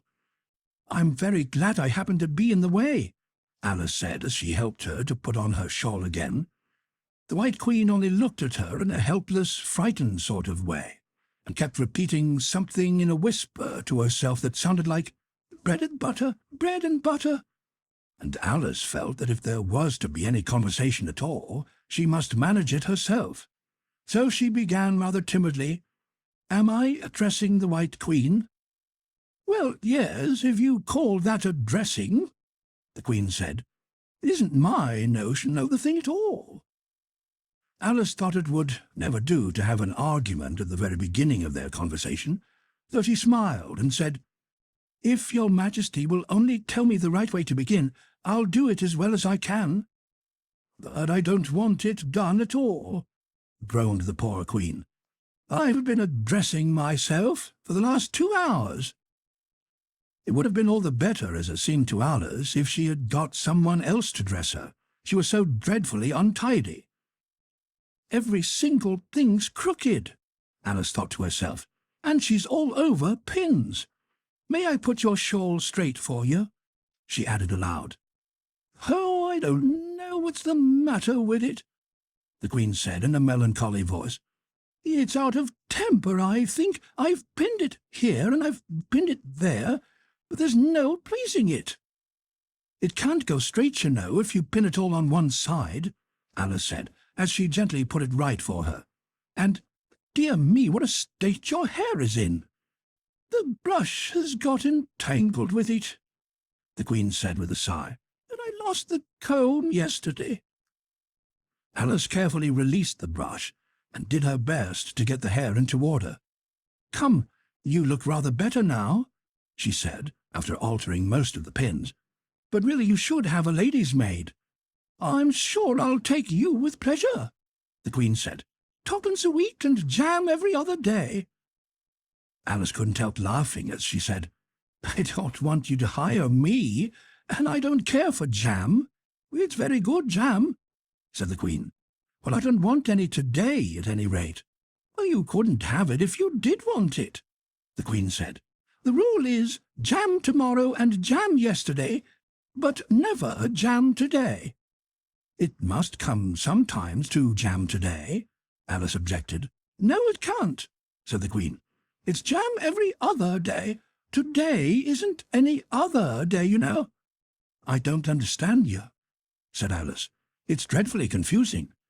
Ah, that's the effect of living backwards, the Queen said kindly. It always wakes one a little giddy first. Living backwards, Alice repeated in great astonishment. I've never heard of such a thing. But there's one great advantage in it, that one's memory works both ways. I'm sure mine only works one way, Alice remarked. I can't remember things before they happen. It's a poor sort of memory that only works backwards, the Queen remarked. What sort of things do you remember best? Alice ventured to ask. Oh, things that happen the week after next, the Queen replied in a careless tone. For instance now, she went on, sticking a large piece of plaster on her finger as she spoke. Footnote. Plaster means a bandage. End of footnote. There's the King's messenger. He's in prison now, being punished, and the trial doesn't even begin until next Wednesday, and of course the crime comes last of all. Suppose he never commits the crime, said Alice. That would be all the better, wouldn't it? The Queen said as she bound the plaster round her finger with a bit of ribbon. Alice felt there was no denying that. Of course it would be all the better, she said, but it wouldn't be all the better his being punished. Oh, you're wrong there, at any rate, said the Queen. Were you ever punished? Only for faults, said Alice. And you were all the better for it, I know, the Queen said triumphantly. Yes, but then I had done the things I was punished for, said Alice, and that makes all the difference. But if you hadn't done them, the Queen said, that would have been better still. Better and better and better. Her voice went higher with each better, till it got quite to a squeak at last. Alice was just beginning to say, there's a mistake somewhere, when the Queen began screaming, so loud that she had to leave the sentence unfinished. Oh, oh, ooh, shouted the Queen, shaking her hand about as if she wanted to shake it off. A finger's bleeding. Oh, oh, oh, oh, oh. Her screams were so exactly like the whistle of a steam engine that Alice had to hold both her hands over her ears. What's the matter? She said, as soon as there was a chance of making herself heard. Have you pricked your finger? I haven't pricked it yet, the Queen said, but I soon shall. Oh, oh, oh. When do you expect to do it? Alice asked, feeling very much inclined to laugh. When I fasten my shawl again, the poor Queen groaned out. The brooch will come undone directly. Oh, oh. As she said the words, the brooch flew open, and the Queen clutched wildly at it and tried to clasp it again. Take care, cried Alice, You're holding it all crooked." And she carded the brooch, but it was too late. The pin had slipped and the Queen had pricked her finger. "That accounts for the bleeding, you see," she said to Alice with a smile. "Now you understand the way things happen here." "But why don't you scream now?" Alice asked, holding her hands ready to put over her ears again. "I've done all the screaming already," said the Queen. "What would be the good of having it all over again?" By this time it was getting light. "Crow must have flown away, I think," said Alice. "I'm so glad it's gone. I thought it was the night coming on." "I wish I could manage to be glad," the Queen said. "Only I can never remember the rule. You must be very happy, living in this wood, and being glad whenever you like." "Only it is so very lonely here," Alice said in a melancholy voice, and at the thought of her loneliness 2 large tears came rolling down her cheeks. "Oh, don't go on like that," cried the poor Queen, wringing her hands in despair. "Consider what a great girl you are. Consider what a long way you've come today. Consider what o'clock it is. Consider anything, only don't cry." Alice could not help laughing at this, even in the midst of her tears. "Can you keep from crying by considering things?" she asked. "That's the way it's done," the Queen said with great decision. "Nobody can do 2 things at once, you know. Let's consider your age to begin with. How old are you?" "I'm 7½ exactly." "You needn't say exactually," the Queen remarked. "I can believe it without that. Now, I'll give you something to believe. I'm just 101, 5 months, and a day." "I can't believe that," said Alice. "Can't you?" the Queen said in a pitying tone. "Try again. Draw a long breath and shut your eyes." Alice laughed. "There's no use trying," she said. "One can't believe impossible things." "I dare say you haven't had much practice," said the Queen. "When I was your age, I always did it for half an hour a day. Why, sometimes I've believed as many as 6 impossible things before breakfast. Oh, there goes my shawl again." The brooch had come undone as she spoke, and a sudden gust of wind blew the Queen's shawl across a little brook. The Queen spread out her arms again and went flying after it, and this time she succeeded in catching it for herself. "I've got it!" she cried in a triumphant tone. "Now you shall see me pin it on again all by myself." "Then I hope your finger is better now," Alice said very politely, as she crossed the little brook after the Queen. "Oh, much better?" cried the Queen, her voice rising into a squeak as she went on. "Much better, better, better, better." The last word ended in a long bleat, so like a sheep that Alice quite started. She looked at the Queen, but seemed to have suddenly wrapped herself up in wool. Alice rubbed her eyes and looked again. She couldn't make out what had happened at all. Was she in a shop? And was it really a sheep that was sitting on the other side of the counter? Rub as she would, she could make nothing more of it. She was in a little dark shop, leaning with her elbows on the counter, and opposite to her was an old sheep, sitting in an armchair knitting, and every now and then leaving off to look at her through a great pair of spectacles. "What is it you want to buy?" the sheep said at last, looking up for a moment from her knitting. "I don't quite know yet," Alice said very gently. "I should like to look all round me first, if I might." "You may look in front of you and on both sides, if you like," said the sheep, "but you can't look all round you, unless you've got eyes in the back of your head." But these, as it happened, Alice had not got, so she contented herself with turning round, looking at the shelves as she came to them. The shop seemed to be full of all manner of curious things, but the oddest part of it all was that whenever she looked hard at any shelf to make out exactly what it had on it, that particular shelf was always quite empty, though the others round it were crowded as full as they could hold. "Things flow about so here," she said at last in a plaintive tone, after she had spent a minute or so in vainly pursuing a large bright thing that sometimes looked like a doll and sometimes like a workbox, and was always in the shelf next above the one she was looking at. "And this one is the most provoking of all. But I'll tell you what," she added, as a sudden thought struck her. "I'll follow it up to the very top shelf of all. It'll puzzle it to go through the ceiling, I expect."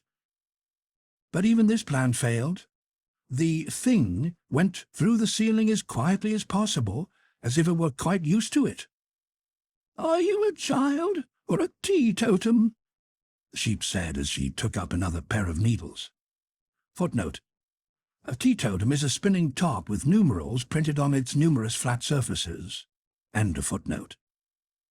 "You'll make me giddy soon if you go on turning round like that." She was now working with 14 pairs at once, and Alice couldn't help looking at her in great astonishment. "How can she knit with so many?" the puzzled child thought to herself. "She gets more and more like a porcupine every minute." "Can you now?" the sheep asked, handing her a pair of knitting needles as she spoke.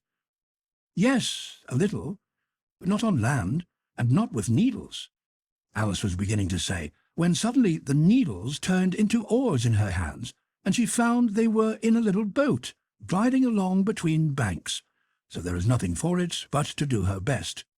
"Feather!" cried the sheep, as she took up another pair of needles. Footnote: feathering is a manner of rowing in which the oar is kept horizontal on the return stroke. End of footnote. This didn't sound like a remark that needed any answer, so Alice said nothing but pulled away.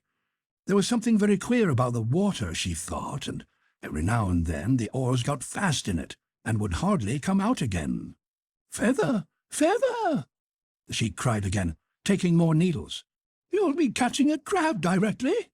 "A dear little crab," thought Alice. "I should like that." "Didn't you hear me say feather?"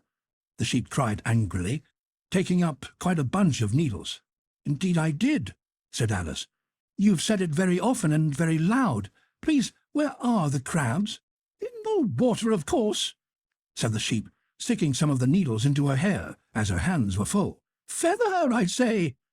"Why do you say feather so often?" Alice asked at last, rather vexed. "I'm not a bird." "You are," said the sheep. "You're a little goose." This offended Alice a little, so there was no more conversation for a minute or two, while the boat glided gently on, sometimes among beds of weeds, which made the oars stick fast in the water worse than ever, and sometimes under trees, but always with the same tall river-banks frowning over their heads. "Oh, please, there are some scented rushes," Alice cried in a sudden transport of delight. "There really are, and such beauties." "You needn't to say please to me about them," the sheep said, without looking up from her knitting. "I didn't put 'em there, and I'm not going to take 'em away." "No, but I meant, please, may we wait and pick some?" Alice pleaded. "If you don't mind stopping the boat for a minute." "How am I to stop it?" said the sheep. "If you leave off rowing, it'll stop of itself." So the boat was left to drift down the stream as it would, till it glided gently in among the waving rushes, and then the little sleeves were carefully rolled up, and the little arms were plunged in elbow-deep to get hold of the rushes a good long way down before breaking them off, and for a while Alice, forgetting all about the sheep and the knitting, as she bent over the side of the boat with just the ends of her tangled hair dipping into the water, while with bright eager eyes she carted one bunch after another of the darling scented rushes. "I only hope the boat won't tipple over," she said to herself. "Oh, what a lovely one! Only I couldn't quite reach it." And it certainly did seem a little provoking, almost as if it happened on purpose, she thought, that though she managed to pick plenty of beautiful rushes as the boat glided by, there was always a more lovely one that she couldn't reach. "The prettiest are always further," she said at last, with a sigh at the obstinacy of the rushes in growing so far off, as with flushed cheeks and dripping hair and hands she scrambled back into her place and began to arrange her new-found treasures. What mattered it to her just then that the rushes had begun to fade, and to lose all their scent and beauty from the very moment that she picked them. Even real scented rushes, you know, last only a very little while, and these, being dream rushes, melted away almost like snow, as they lay in heaps at her feet. But Alice hardly noticed this. There were so many other curious things to think about. They hadn't gone much farther before the blade of one of the oars got fast in the water and wouldn't come out again, so Alice explained it afterwards, and the consequence was that the handle of it caught under her chin, and in spite of a series of shrieks of "Oh, oh, oh!" from poor Alice, it swept her straight off the seat and down among the heap of rushes. However, she wasn't a bit hurt, and was soon up again. The sheep went on with her knitting all the while, just as if nothing had happened. "That was a nice crab you caught," she remarked, as Alice got back into her place, very much relieved to find herself still in the boat. "Was it? I didn't see it," said Alice, peeping cautiously over the side of the boat into the dark water. "I wish it hadn't let go. I should so like a little crab to take home with me." But the sheep only laughed scornfully and went on with her knitting. "Are there many crabs here?" said Alice. "Crabs and all sorts of things," said the sheep. "Plenty of choice. Only make up your mind. Now what do you want to buy?" "To buy?" Alice echoed in a tone that was half astonished and half frightened, for the oars and the boat and the river had vanished all in a moment, and she was back again in the little dark shop. "I should like to buy an egg, please," she said timidly. "How do you sell them?" "5 farthing for one, 2 for 2, the sheep replied. "Then 2 are cheaper than 1, Alice said in a surprised tone, taking out her purse. "Only you must eat them both if you buy 2, said the sheep. "Then I'll have 1, please," said Alice, as she put the money down on the counter, for she thought to herself, "They mightn't be at all nice, you know." The sheep took the money and put it away in a box, and she said, "I never put things into people's hands. That would never do. You must get it for yourself." And so saying, she went off to the other end of the shop and set the egg upright on a shelf.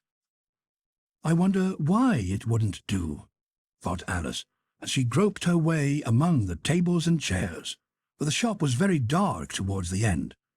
"The egg seems to get further away the more I walk towards it. Let me see, is this a chair? Why, it's got branches, I declare. How very odd to find trees growing here.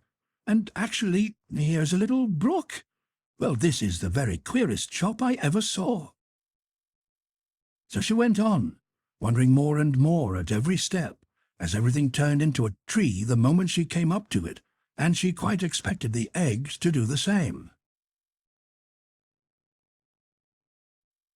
Chapter 6. Humpty Dumpty. However, the egg only got larger and larger, and more human. When she had come within a few yards of it, she saw that it had eyes and a nose and mouth, and when she had come close to it, she saw clearly that it was Humpty Dumpty himself. "It can't be anybody else," she said to herself. "I'm as certain of it as if his name were written all over his face." It might have been written 100 times, easily, on that enormous face. Humpty Dumpty was sitting with his legs crossed like a Turk on the top of a high wall, such a narrow one that Alice quite wondered how he could keep his balance, and, as his eyes were steadily fixed in the opposite direction, and he didn't take the least notice of her, she thought he must be a stuffed figure after all. "And how exactly like an egg he is," she said aloud, standing with her hands ready to catch him, for she was every moment expecting him to fall. "It's very provoking," Humpty Dumpty said after a long silence, looking away from Alice as he spoke. "To be called an egg. Very." "I said you looked like an egg, sir," Alice gently explained. "And some eggs are very pretty, you know," she added, hoping to turn her remark into a sort of compliment. "Some people," said Humpty Dumpty, looking away from her as usual, "have no more sense than a baby." Alice didn't know what to say to this. It wasn't at all like conversations, she thought, as he never said anything to her. In fact, his last remark was evidently addressed to a tree. So she stood and softly repeated to herself, Humpty Dumpty sat on a wall. Humpty Dumpty had a great fall. All the king's horses and all the king's men couldn't put Humpty Dumpty in his place again. That last line is much too long for poetry, she added, almost out loud, forgetting that Humpty Dumpty would hear her. Don't stand chattering to yourself like that, Humpty Dumpty said, looking at her for the first time.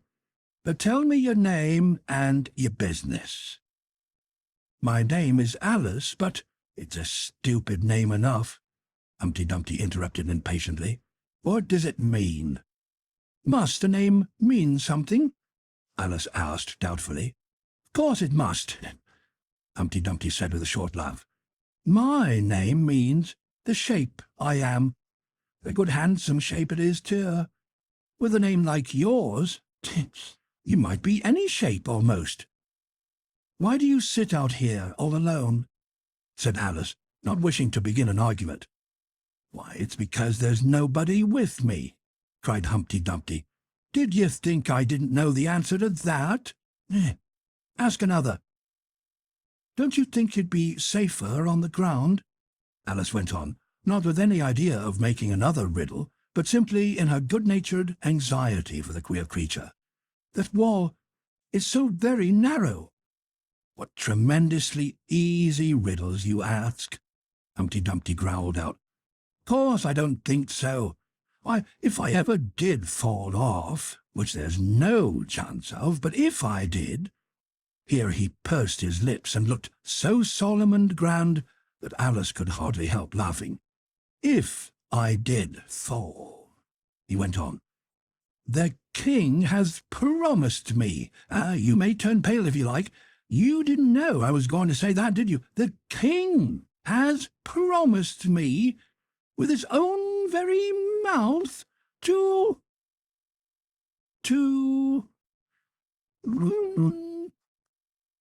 send all his horses and all his men, Alice interrupted, rather unwisely.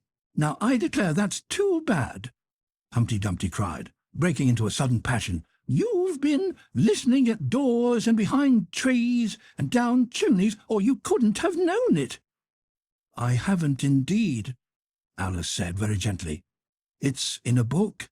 Ah, well, they may write such things in a book, Humpty Dumpty said in a calmer tone. That's what you call a history of England, that is. Now, take a good look at me. I'm one that has spoken to a king, I am. Mayhap you never see such another. And to show you I'm not proud, may shake hands with me. And he grinned almost from ear to ear as he leant forwards, and as nearly as possible fell off the wall in doing so, and offered Alice his hand. She watched him a little anxiously as she took it. If he smiled much more, the ends of his mouth might meet behind, she thought, and then I don't know what would happen to his head. I'm afraid it would come off. Yes, all his horses and all his men, Humpty Dumpty went on. They'd pick me up again in a minute, they would. However, this conversation is going on a little too fast.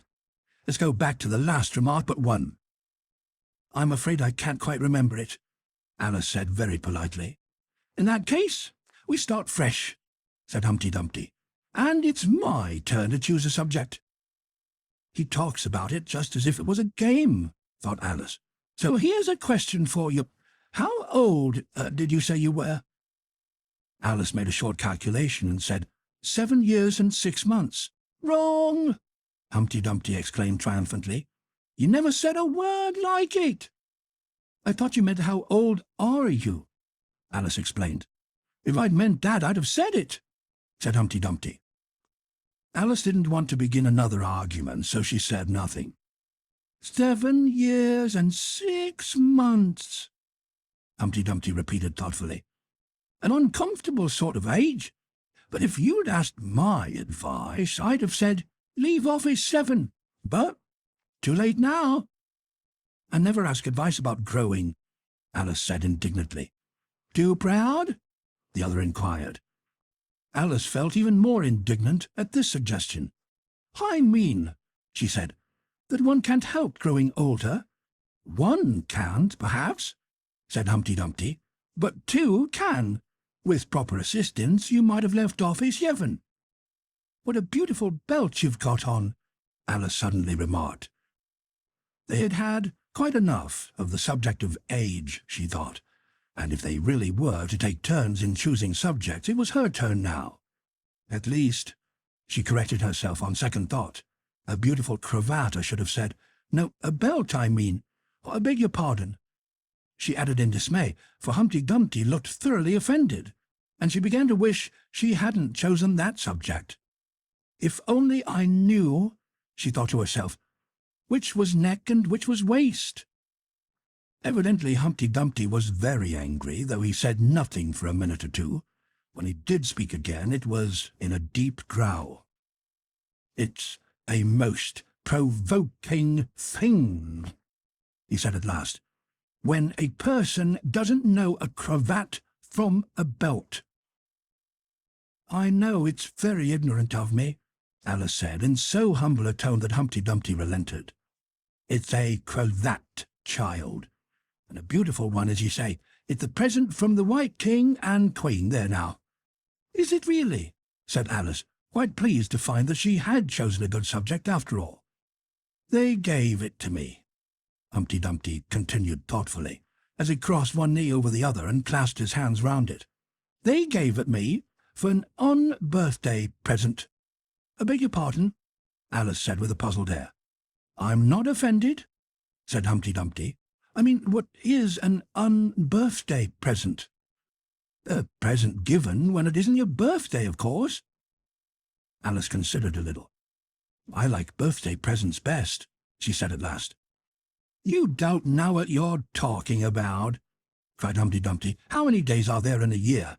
365, said Alice. "And how many birthdays have you?" "One. And if you take one from 365, what remains? 364, of course." Humpty Dumpty looked doubtful. "I'd rather see that done on paper," he said. Alice couldn't help smiling as she took out her memorandum book and worked the sum for him. 365 minus 1 equals 364. Humpty Dumpty took the book and looked at it carefully. "There seems to be done right," he began.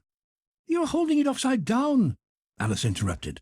"Oh, to be sure I was," Humpty Dumpty added gaily, as she turned it round for him. "I thought it looked a little queer. As I was saying, that seems to be done right, though I haven't time to look it over thoroughly just now, and that shows that there are 364 days when you might get on-birthday presents." "Certainly," said Alice. "And only one for birthday presents, you know. Here's glory for you." "I don't know what you mean by glory," Alice said. Humpty Dumpty smiled contemptuously. "Of course you don't, till I tell you. I meant, there's a nice knock-down argument for you." "But glory doesn't mean a nice knock-down argument," Alice objected. "When I use a word," Humpty Dumpty said, in rather a scornful tone, "it means just what I choose it to mean, neither more nor less." "The question is," said Alice, "whether you can make words mean so many different things." "The question is," said Humpty Dumpty, "which is to be master, that's all." Alice was too much puzzled to say anything, so after a minute Humpty Dumpty began again. "They've a temper, some of them, particularly verbs. They're the proudest. Adjectives you can do anything with, but not verbs. However, I can manage the whole lot of them. Impenetrability, that's what I say." "Would you tell me, please," said Alice, "what that means?" "Now you talk like a reasonable child," said Humpty Dumpty, looking very much pleased. "I meant by impenetrability that we've had enough of that subject. and it would be just as well if you'd mention what you mean to do next, as I suppose you don't mean to stop here all the rest of your life." "That's a great deal to make one word mean," Alice said in a thoughtful tone. "When I make a word do a lot of work like that," said Humpty Dumpty, "I always pay it extra." "Oh," said Alice. She was too much puzzled to make any other remark.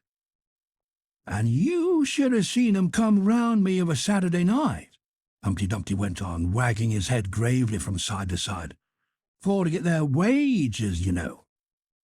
Alice didn't venture to ask what he paid them with, and so, you see, I can't tell you. "You seem very clever at explaining words, sir," said Alice. "Would you kindly tell me the meaning of the poem called Jabberwocky?" "Oh, let's hear it," said Humpty Dumpty. "I can explain all the poems that were ever invented, and a good many that haven't been invented just yet." This sounded very hopeful, so Alice repeated the first verse. "'Twas billig, and the slithy toves did gyre and gimble in the wabe. All mimsy were the borogoves, and the momraths outgrabe." "That's enough to begin with," Humpty Dumpty interrupted. "There are plenty of words there. Brillig means 4 o'clock in the afternoon, the time when you begin broiling things for dinner." "That'll do very well," said Alice. "And slithy?" "Well, slithy means lithe and slimy.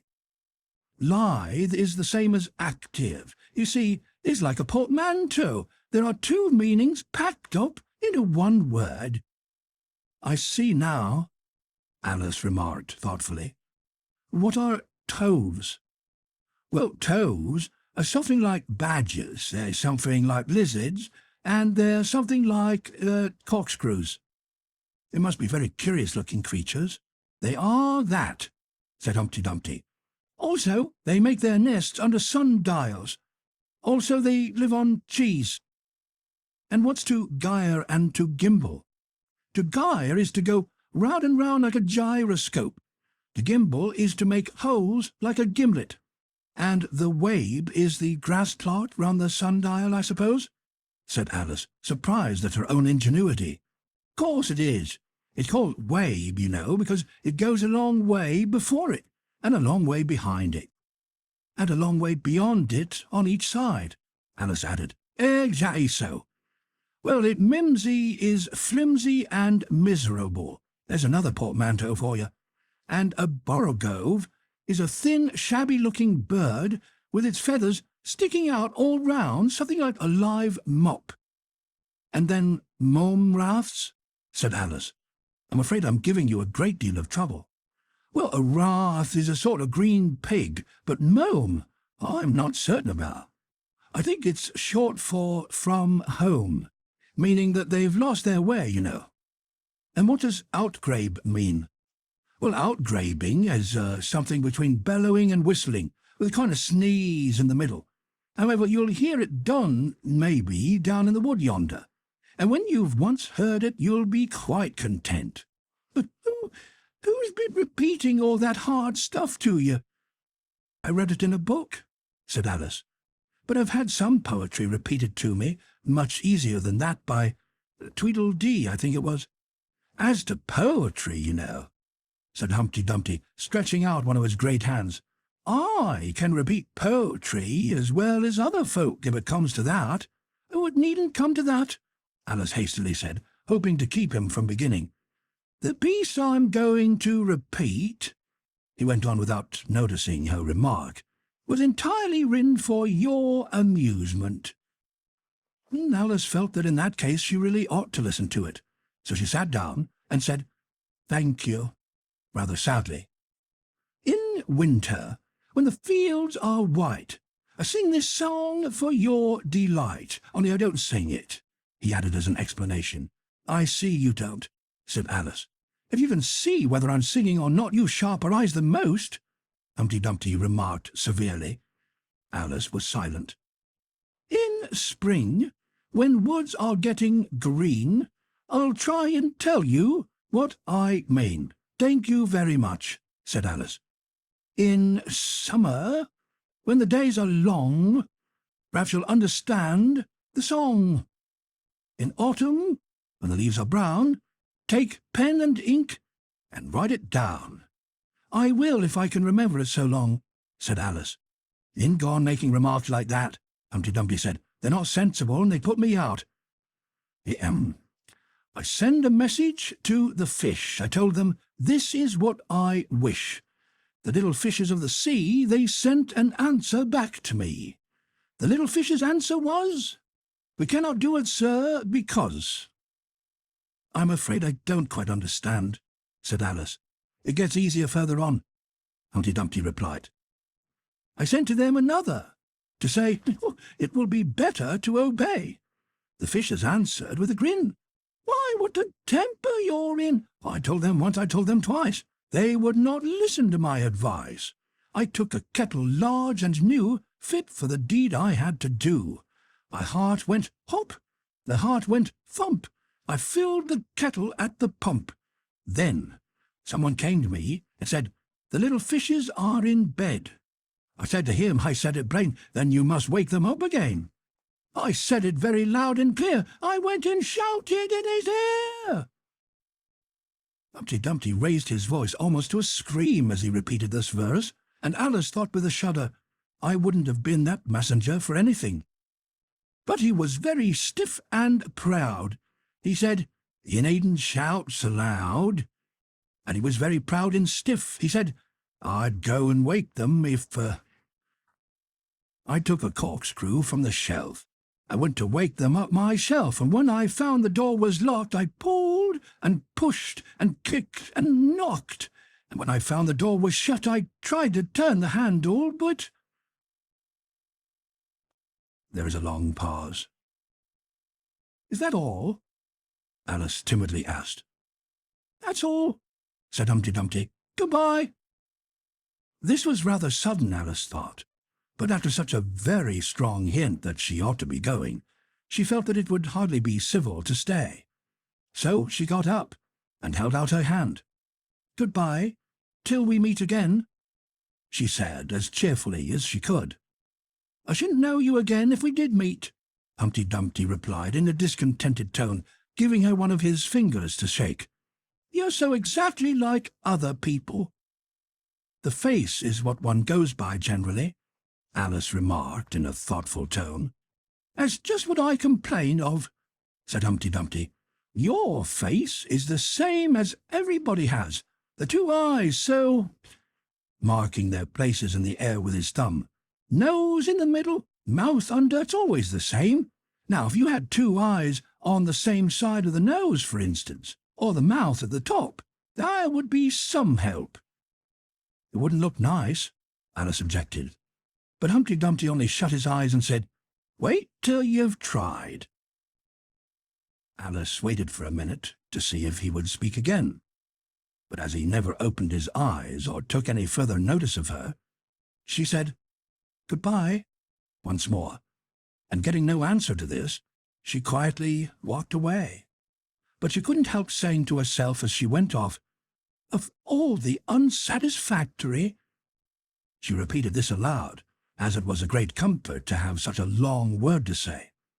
Of all the unsatisfactory people I ever met. She never finished the sentence, for at this moment a heavy crash shook the forest from end to end. Chapter 7. The Lion and the Unicorn.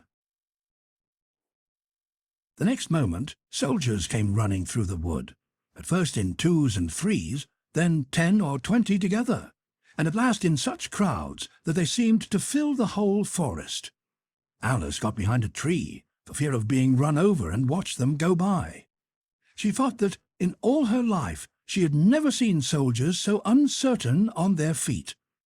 They were always tripping over something or other, and whenever one went down, several more always fell over him, so that the ground was soon covered with little heaps of men. Then came the horses. Having 4 feet, these managed rather better than the foot soldiers, but even they stumbled now and then, and it seemed to be a regular rule that whenever a horse stumbled, the rider fell off instantly. The confusion got worse every moment, and Alice was very glad to get out of the wood into an open place, where she found the White King seated on the ground, busily writing in his memorandum book. "I've sent them all," the king cried in a tone of delight on seeing Alice. "Did you happen to meet any soldiers, my dear, as you came through the wood?" "Yes, I did," said Alice. "Several thousand, I should think." 4,207, that's the exact number, the king said, referring to his book. "I couldn't send all the horses, you know, because 2 of them are wanted in the game, and I haven't sent the 2 messengers either. They're both gone to the town. Just look along the road and tell me if you can see either of them." "I see nobody on the road," said Alice. "I wish only I had such eyes," the king remarked in a fretful tone, "to be able to see nobody, and at that distance too. Why, it's as much as I can do to see real people by this light." All this was lost on Alice, who was still looking intently along the road, shading her eyes with one hand. "I see somebody now," she exclaimed at last, "but he's coming very slowly, and what curious attitudes he gets into." For the messenger kept skipping up and down and wriggling like an eel as he came along, with his great hands spread out like fans on each side. "Not at all," said the king. "He's an Anglo-Saxon messenger, and those are Anglo-Saxon attitudes. He only does them when he's happy. His name is Heya." He pronounced it so as to rhyme with mayor. "I love my love with a capital H," Alice couldn't help beginning, "because he is happy. I hate him with a capital H because he is hideous. I fed him with ham sandwiches and hay. His name is Heya, and he lives on the hill," the king remarked simply, without the least idea that he was joining in the game, while Alice was still hesitating for the name of a town beginning with H. "The other messenger's called Hatter. I must have 2, you know, to come and go. One to come and one to go." "I beg your pardon," said Alice. "It isn't respectable to beg," said the king. "I only meant that I didn't understand," said Alice. "Why one to come and one to go?" "Don't I tell you?" the king repeated impatiently. "I must have 2, to fetch and carry, one to fetch and one to carry." At this moment the messenger arrived. He was far too much out of breath to say a word, and could only wave his hands about and make the most fearful faces at the poor king. "This young lady loves you with a capital H," the king said, introducing Alice in the hope of turning off the messenger's attention from himself. But it was no use. The Anglo-Saxon attitudes only got more extraordinary every moment, while the great eyes rolled wildly from side to side. "You alarm me," said the king. "I feel fate would give me a ham sandwich." On which the messenger, to Alice's great amusement, opened a bag that hung round his neck, and handed a sandwich to the king, who devoured it greedily. "Another sandwich," said the king. "Is nothing but hay left now?" the messenger said, peeping into the bag.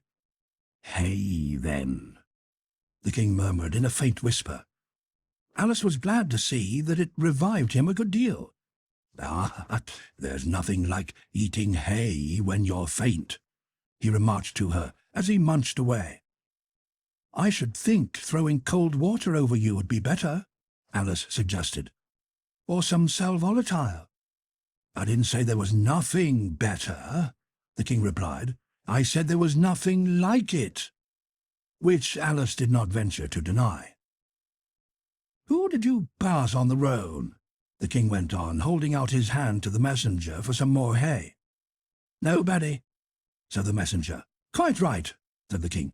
"This young lady saw him too. So, of course, nobody walks slower than you." "I do my best," the messenger said in a sullen tone. "I'm sure nobody walks much faster than I do." "We can't do that," said the king, "or else he'd have been here first. However, now you've got your breath, you may tell us what happened in the town." "I'll whisper it," said the messenger, putting his hands to his mouth in the shape of a trumpet and stooping so as to get close to the king's ear. Alice was sorry for this, as she wanted to hear the news too. However, instead of whispering, he simply shouted at the top of his voice, "They're at it again!" "Do you call that a whisper?" cried the poor king, jumping up and shaking himself. "If you do such a thing again, I'll have you buttered. It went through and through my head like an earthquake." It would have to be a very tiny earthquake, thought Alice. Who were at it again? She ventured to ask. "Why, the lion and the unicorn, of course," said the king.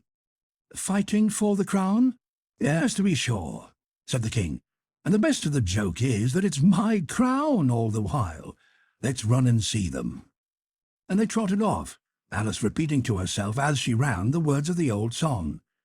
The lion and the unicorn were fighting for the crown. The lion beat the unicorn all round the town. Some gave them white bread, some gave them brown, some gave them plum cake and drummed them out of town. "Does the one that wins get the crown?" she asked, as well as she could, for the run was putting her quite out of breath. "Dear me, no," said the king. "What an idea!" "Would you be good enough," Alice panted out after running a little further, "to stop a minute, just to get one's breath again? Oh!" "I'm good enough," the king said, "only I'm not strong enough. You see, a minute goes by so fearfully quick. Might as well try to stop a bandersnatch." Alice had no more breath for talking, so they trotted on in silence, till they came in sight of a great crowd, in the middle of which the lion and unicorn were fighting. They were in such a cloud of dust that at first Alice could not make out which was which, but she soon managed to distinguish the unicorn by his horn. They placed themselves close to where Hatter, the other messenger, was standing watching the fight, with a cup of tea in one hand and a piece of bread and butter in the other.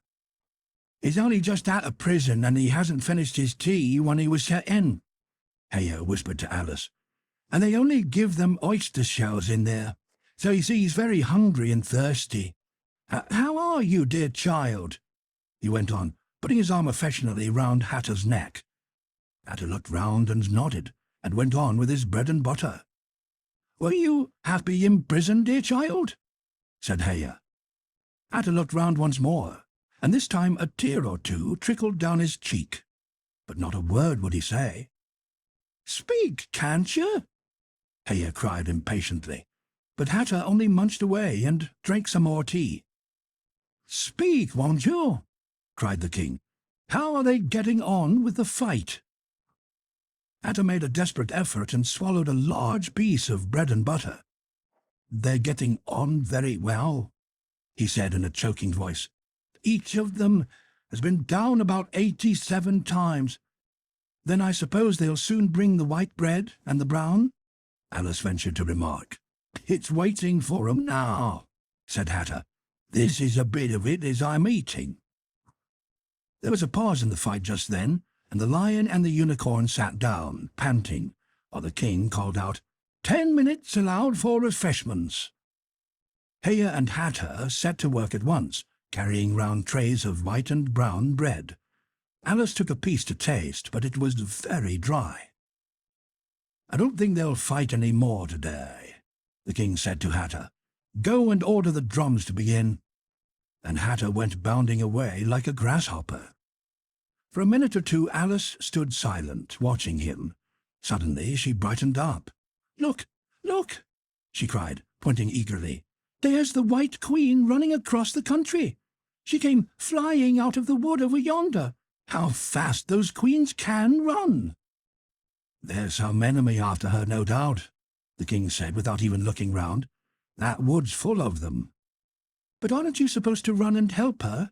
Alice asked, very much surprised at his taking it so quietly.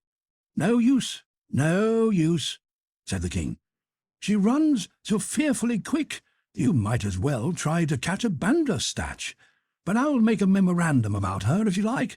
She's a dear good creature," he repeated softly to himself, as he opened his memorandum book. Do you spell creature with a double E?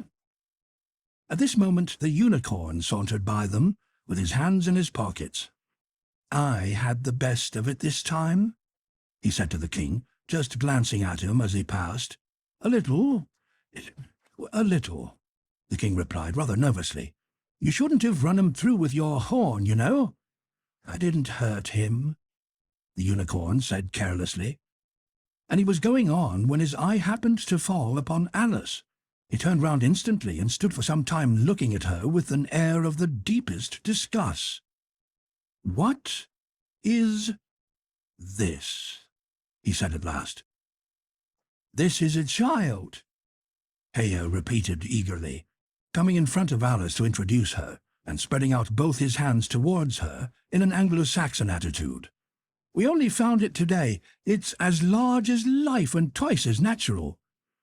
I always thought they were fabulous monsters, said the unicorn. Is it alive? It can talk, said Heya solemnly. The unicorn looked dreamily at Alice and said, Talk, child. Alice could not help her lips curling into a smile as she began. Do you know, I always thought unicorns were fabulous monsters too. I never saw one alive before. Well, now that we have seen each other, said the unicorn, if you believe in me, I'll believe in you. Is that a bargain? Yes, if you like, said Alice. Come, fetch out the plum cake, old man, the unicorn went on, turning from her to the king. None of your brown bread for me. Certainly. Certainly, the king muttered, and beckoned to Heya. Open the bag, he whispered. Quick, not that one, that's full of hay. Heya took a large cake out of the bag and gave it to Alice to hold, while he got out a dish and carving knife. How they all came out of it, Alice couldn't guess. It was just like a conjuring trick, she thought. The lion had joined them while this was going on. He looked very tired and sleepy, and his eyes were half shut. What's this? He said, blinking lazily at Alice and speaking in a deep, hollow tone that sounded like the tolling of a great bell. Ah, what is it now? The unicorn cried eagerly. You'll never guess. I couldn't. The lion looked at Alice wearily. Are you animal, or vegetable, or mineral? He said, yawning at every other word. It's a fabulous monster, the unicorn cried out before Alice could reply. Then hand round, plum cake monster, the lion said, lying down and putting his chin on his paws. And sit down, both of you. To the king and the unicorn. Fair play with the cake, you know. The king was evidently very uncomfortable at having to sit down between the two great creatures, but there was no other place for him. What a fight we might have for the crown now, the unicorn said, looking slyly up at the crown, which the poor king was nearly shaking off his head, he trembled so much.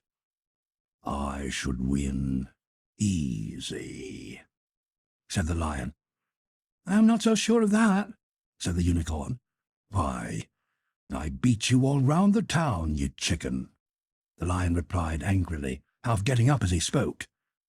Here the king interrupted, to prevent the quarrel going on. He was very nervous, and his voice quivered.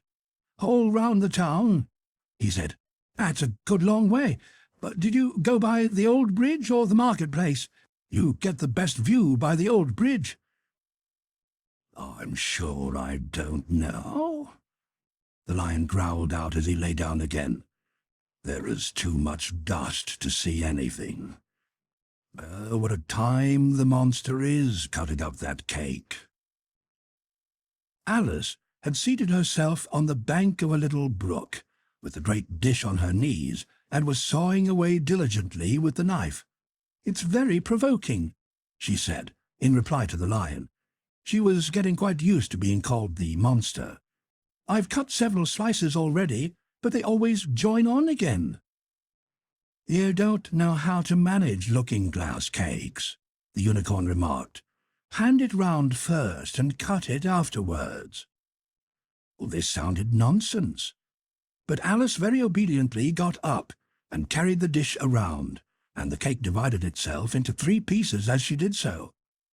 "Now cut it up," said the lion, as she returned to her place with the empty dish. "I say, this isn't fair," cried the unicorn as Alice sat with the knife in her hand, very much puzzled how to begin. "The monster has given the lion twice as much as me." "She's kept none for herself anyhow," said the lion. "Do you like plum cake, monster?" But before Alice could answer him, the drums began. Where the noise came from, she couldn't make out. The air seemed full of it, and it rang through and through her head till she felt quite deafened. She started to her feet and sprang across the little brook in terror, and she had just time to see the lion and the unicorn rise to their feet with angry looks at being interrupted in their feast, before she dropped to her knees and put her hands over her ears, vainly trying to shut out the dreadful uproar. "If that doesn't drum them out of town," she thought to herself, "nothing ever will." Chapter 8. It's My Own Invention. After a while the noise seemed gradually to die away, till all was dead silence, and Alice lifted up her head in some alarm. There was no one to be seen, and her first thought was that she must have been dreaming about the lion and the unicorn and those queer Anglo-Saxon messengers. However, there was the great dish still lying at her feet, on which she had tried to cut the plum cake. "So I wasn't dreaming after all," she said to herself, unless we're all part of the same dream. Only I do hope it's my dream, and not the Red King's. I don't like belonging to another person's dream." She went on in a rather complaining tone. "I've a great mind to go and wake him and see what happens." At this moment her thoughts were interrupted by a loud shouting of "Ahoy! Ahoy! Jack!" And a knight, dressed in crimson armour, came galloping down upon her, brandishing a great club. Just as he reached her, the horse stopped suddenly. "You're my prisoner," the knight cried, as he tumbled off his horse. Startled as she was, Alice was more frightened for him than for herself at the moment, and watched him with some anxiety as he mounted again. As soon as he was comfortably in the saddle, he began once more, "You're my—" But here another voice broke in, "Ahoy! Ahoy! Jack!" And Alice looked round in some surprise for the new enemy. This time it was a white knight. He drew up at Alice's side and tumbled off his horse just as the red knight had done. Then he got on again, and the 2 knights sat and looked at each other for some time without speaking. Alice looked from one to the other in some bewilderment. "She's my prisoner, you know," the red knight said at last. "Yes, well then I came and rescued her," the white knight replied. "Well, we must fight for her then," said the red knight as he took up his helmet, which hung from the saddle and was something the shape of a horse's head, and put it on. "You will observe the rules of battle, of course," the white knight remarked, putting on his helmet too. "I always do," said the red knight, and they began banging away at each other with such fury that Alice got behind a tree to be out of the way of the blows. "I wonder now what the rules of battle are," she said to herself, as she watched the fight, timidly peeping out from her hiding-place. "One rule seems to be that if one knight hits the other, he knocks him off his horse, and if he misses, he tumbles off himself. And another rule seems to be that they hold their clubs with their arms, as if they were Punch and Judy. What a noise they make when they tumble! Just like a whole set of fire-irons falling into the fender. And how quiet the horses are! They let them get on and off of them just as if they were tables."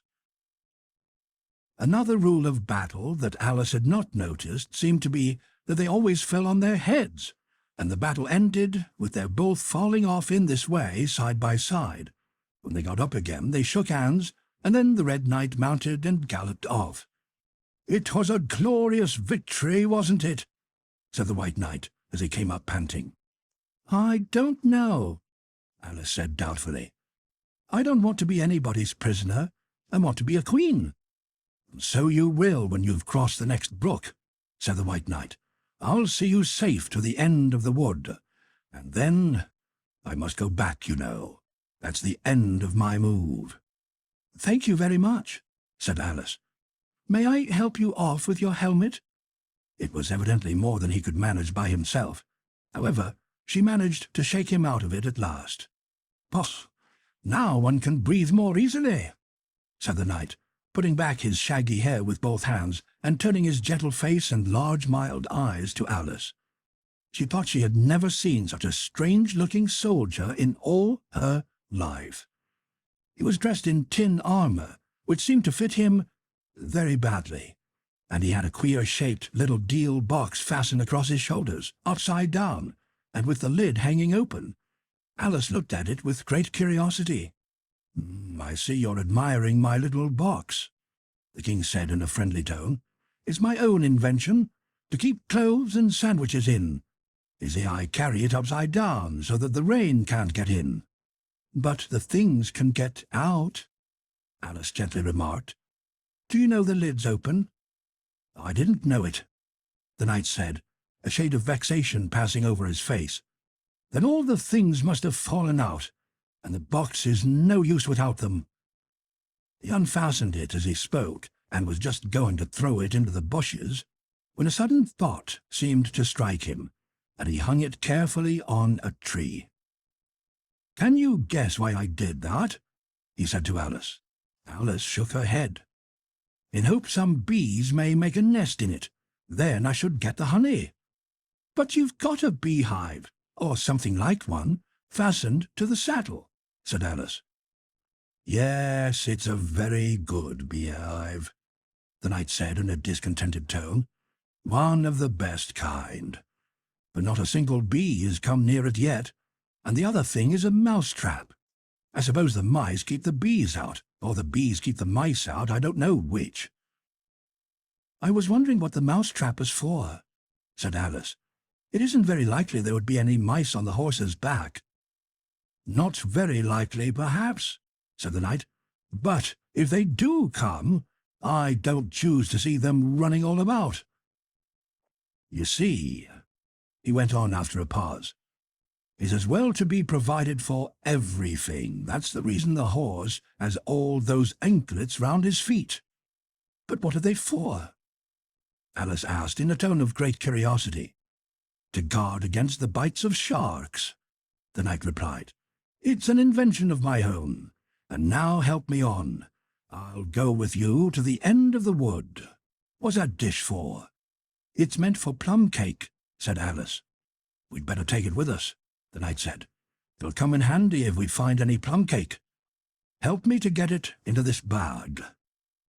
This took a long time to manage, though Alice held the bag open very carefully, because the knight was so very awkward in putting in the dish.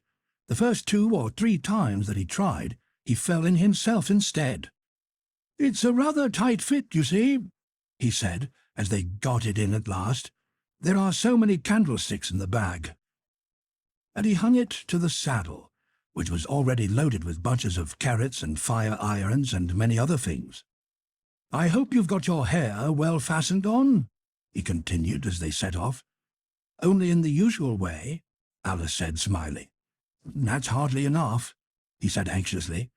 "You see, the wind is so very strong here. It's as strong as soup." "Have you invented a plan for keeping the hair from being blown off?" Alice inquired. "Not yet," said the knight. "But I've got a plan for keeping it from falling off. I should like to hear it very much. First, you take an upright stick," said the knight. "Then you make your hair creep up it, like a fruit tree. Now, the reason hair falls off is because it hangs down. Things never fall upwards, you know. It's a plan of my own invention. You may try it if you like." It didn't sound a comfortable plan, Alice thought, and for a few minutes she walked on in silence, puzzling over the idea, and every now and then stopping to help the poor knight, who certainly was not a good rider. Whenever the horse stopped, which it did very often, he fell off in front, and whenever it went again, which it generally did rather suddenly, he fell off behind. Otherwise he kept on pretty well, except that he had a habit of now and then falling off sideways, and as he generally did this on the side on which Alice was walking, she soon found it was the best plan not to walk quite close to the horse. "I'm afraid you've not had much practice in riding," she ventured to say, as she was helping him up from his 5th tumble. The knight looked very much surprised, and a little offended at the remark. "What makes you say that?" he asked, as he scrambled back into the saddle, keeping hold of Alice's hair with one hand, to save himself from falling over on the other side. "Because people don't fall off quite so often when they've had much practice." "I've had plenty of practice," the knight said very gravely. "Plenty of practice." Alice could think of nothing better to say than, "Indeed." But she said it as heartily as she could. They went on a little way in silence after this, the knight with his eyes shut, muttering to himself, and Alice watching anxiously for the next tumble. "The great art of riding," the knight suddenly began in a loud voice, waving his right arm as he spoke, "is to keep—" Here the sentence ended as suddenly as it had begun, as the knight fell heavily on the top of his head, exactly in the path where Alice was walking. She was quite frightened this time, and said in an anxious tone as she picked him up, "I hope no bones have broken?" "None to speak of," the knight said, as if he didn't mind breaking 2 or 3 of them. "The great art of riding, as I was saying, is to keep your balance properly, like this, you know." He let go of the bridle and stretched out both his arms to show Alice what he meant, and this time he fell flat on his back, right under the horse's feet. "Plenty of practice," he went on repeating, all the time that Alice was getting him on his feet again. "Plenty of practice." "It's too ridiculous," cried Alice, losing all her patience this time. "You ought to have a wooden horse on wheels, that you ought." "That kind go smoothly?" the knight asked in a tone of great interest, clasping his arms round the horse's neck as he spoke, just in time to save himself from tumbling off again. "Much more smoothly than a live horse," Alice said with a little scream of laughter, in spite of all she could do to prevent it. "I'll get one," the knight said thoughtfully to himself. "1 or 2. Several." There was a short silence after this, and then the knight went on again. "I'm a great hand at inventing things. Now, I dare say you noticed, the last time you picked me up, that I was looking rather thoughtful?" "You were a little grave," said Alice. "Well, just then I was inventing a new way of getting over a gate. Would you like to hear it?" "Very much indeed," Alice said politely. "I'll tell you how I came to think of it," said the knight. "You see, I said to myself, the only difficulty is with the feet. The head is high enough already. Now, first I put my head on the top of the gate, then the head's high enough, and then I stand on my head. Then the feet are high enough, you see. Then I'm over, you see." "Yes, I suppose you'd be over when I was done," Alice said thoughtfully. "But don't you think it would be rather hard?" "I haven't tried it yet," the knight said gravely, "so I can't tell for certain. But I'm afraid it would be a little hard." He looked so vexed at the idea that Alice changed the subject hastily. "What a curious helmet you've got," she said cheerfully. "Is that your invention too?" The knight looked down proudly at his helmet, which hung from the saddle. "Yes," he said, "but I've invented a better one than that, like a sugar loaf. When I used to wear it, if I fell off of the horse, it always touched the ground directly. So I had a very little way to fall, you see. But there was the danger of falling into it, to be sure. That happened to me once, and the worst of it was, before I could get out again, the other white knight came and put it on. He thought it was his own helmet." The knight looked so solemn about it that Alice did not dare to laugh. "I'm afraid you must have hurt him," she said in a trembling voice, "being on the top of his head." "I had to kick him, of course," the knight said very seriously. and then he took the helmet off again. But it took hours and hours for me to get out. I was as fast as lightning, you know." "But that's a different kind of fastness," Alice objected. The knight shook his head. "It was all kinds of fastness with me, I can assure you," he said. He raised his hands in some excitement as he said this, and instantly rolled out of the saddle and fell headlong into a deep ditch. Alice ran to the side of the ditch to look for him. She was rather startled by the fall, as for some time he had kept on very well, and she was afraid that he really was hurt this time. However, though she could see nothing but the soles of his feet, she was much relieved to hear that he was talking on in his usual tone. "All kinds of fastness," he repeated. "But it was careless of him to put another man's helmet on, with the man in it too." "How can you go on talking so quietly, head downwards?"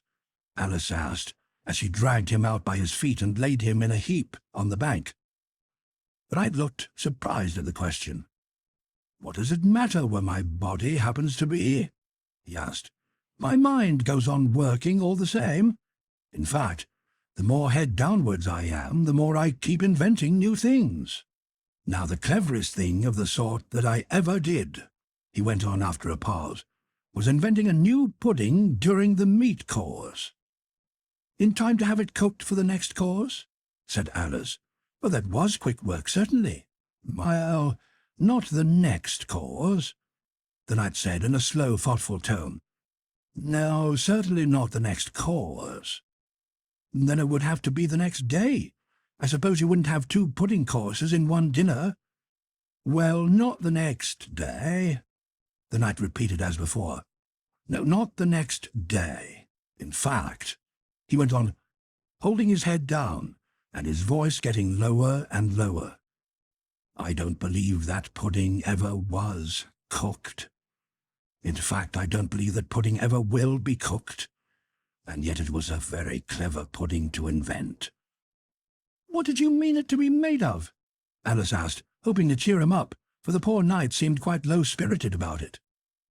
"It began with blotting paper," the knight answered with a groan. "That wouldn't be very nice, I'm afraid." "Not very nice alone," he interrupted quite eagerly. "But you've no idea what a difference it makes mixing it with other things, such as gunpowder and sealing wax. And here I must leave you." They had just come to the end of the wood. Alice could only look puzzled. She was thinking of the pudding. "You are sad," the knight said in an anxious tone. "Let me sing you a song to comfort you." "Is it very long?" Alice asked, for she had heard a good deal of poetry that day. "It's long," said the knight, "but it's very, very beautiful. Everybody that hears me sing it, either it brings the tears into their eyes, or else—" "Or else what?" said Alice, for the knight had made a sudden pause. "Or else it doesn't, you know. The name of the song is called Haddock's Eyes." "Oh, that's the name of the song, is it?" Alice said, trying to feel interested. "No, you don't understand," the knight said, looking a little vexed. "That's what the name is called. The name really is The Aged Man." "Then I ought to have said, that's what the song is called?" Alice corrected herself. "No, you oughtn't. That's quite another thing. The song is called Ways and Means, but that's only what it's called, you know." "Well, what is the song, then?" said Alice, who was by this time completely bewildered. "I was coming to that," the knight said. "The song really is A Sitting on a Gate, and the tune's my own invention." So saying, he stopped his horse and let the reins fall on its neck, then, slowly beating time with one hand, and with a faint smile lighting up his gentle, foolish face, as if he enjoyed the music of his song, he began. Chapter 9. Queen Alice. "Well, this is grand," said Alice. "I never expected I should be a queen so soon. And I'll tell you what it is, your majesty," she went on in a severe tone. She was always rather fond of scolding herself. It'll never do for you to be lolling about on the grass like that. Queens have to be dignified, you know." So she got up and walked about, rather stiffly just at first, as she was afraid that the crown might come off. But she comforted herself with the thought that there was nobody to see her. "And if I really am a queen," she said as she sat down again, "I shall be able to manage it quite well in time." Everything was happening so oddly that she didn't feel a bit surprised at finding the Red Queen and the White Queen sitting close to her, one on each side. She would have liked very much to ask them how they came there, but she feared it would not be quite civil. However, there would be no harm, she thought, in asking if the game was over. "Please, would you tell me?" she began, looking timidly at the Red Queen. "Speak when you're spoken to," the Queen sharply interrupted her. "But if everybody obeyed that rule," said Alice, who was always ready for a little argument, "and if you only spoke when you were spoken to, and the other person always waited for you to begin, you see, nobody would ever say anything, so that—" "Ridiculous!" cried the Queen. "Why, don't you see, child?" Here she broke off with a frown, and, after thinking for a minute, suddenly changed the subject of the conversation. "What do you mean by 'if you really are a queen'? What right have you to call yourself so? You can't be a queen, you know, till you've passed the proper examination. And the sooner we begin it, the better." "I only said 'if,'" poor Alice pleaded in a piteous tone. The two queens looked at each other, and the Red Queen remarked with a little shudder, "She says she only said 'if,' but she said a great deal more than that." The White Queen moaned, wringing her hands. "Oh, ever so much more than that." "So you did, you know," the Red Queen said to Alice. "Always speak the truth. Think before you speak, and write it down afterwards." "I'm sure I didn't mean—" Alice was beginning, but the Red Queen interrupted her impatiently. "That's just what I complain of. You should have meant. The use of pose is the use of a child without any meaning. Even a joke should have some meaning. And a child's more important than a joke, I hope. You couldn't deny that, even if you tried with both hands." "I don't deny things with my hands," Alice objected. "Nobody said you did," said the Red Queen. "I said you couldn't if you tried." "She's in that state of mind," said the White Queen, "that she wants to deny something, only she doesn't know what to deny." "A nasty, vicious temper," the Red Queen remarked, and then there was an uncomfortable silence for a minute or two. The Red Queen broke the silence by saying to the White Queen, "I invite you to Alice's dinner party this afternoon." The White Queen smiled feebly and said, "And I invite you." "I didn't know I was to have a party at all," said Alice. "But if there is to be one, I think I ought to invite the guests." "We gave you the opportunity of doing it," the Red Queen remarked, "but I dare say you've not had many lessons in manners yet." "Manners are not taught in lessons," said Alice. "Lessons teach you to do sums and things of that sort." "Can you do addition?" the White Queen asked. "What's 1 and 1, and 1, and 1 and 1, and 1, and 1 and 1, and 1 and 1? "I don't know," said Alice. "I lost count." "You can't do addition," the Red Queen interrupted. "Can you do subtraction? Take 9 from 8. 9 from 8 I can't, you know," Alice replied very readily. "But she can't do subtraction," said the White Queen. "Can you do division? Divide a loaf by a knife. What's the answer to that?" "I suppose," Alice was beginning, but the Red Queen answered for her. "Bread and butter, of course. Try another subtraction sum. Take a bone from a dog. What remains?" Alice considered. "The bone wouldn't remain, of course, if I took it, and the dog wouldn't remain. It would come to bite me, and I'm sure I shouldn't remain."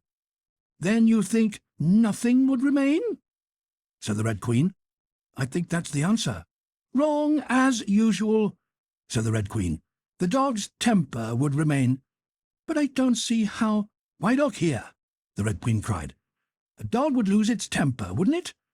"Perhaps it would," Alice replied cautiously.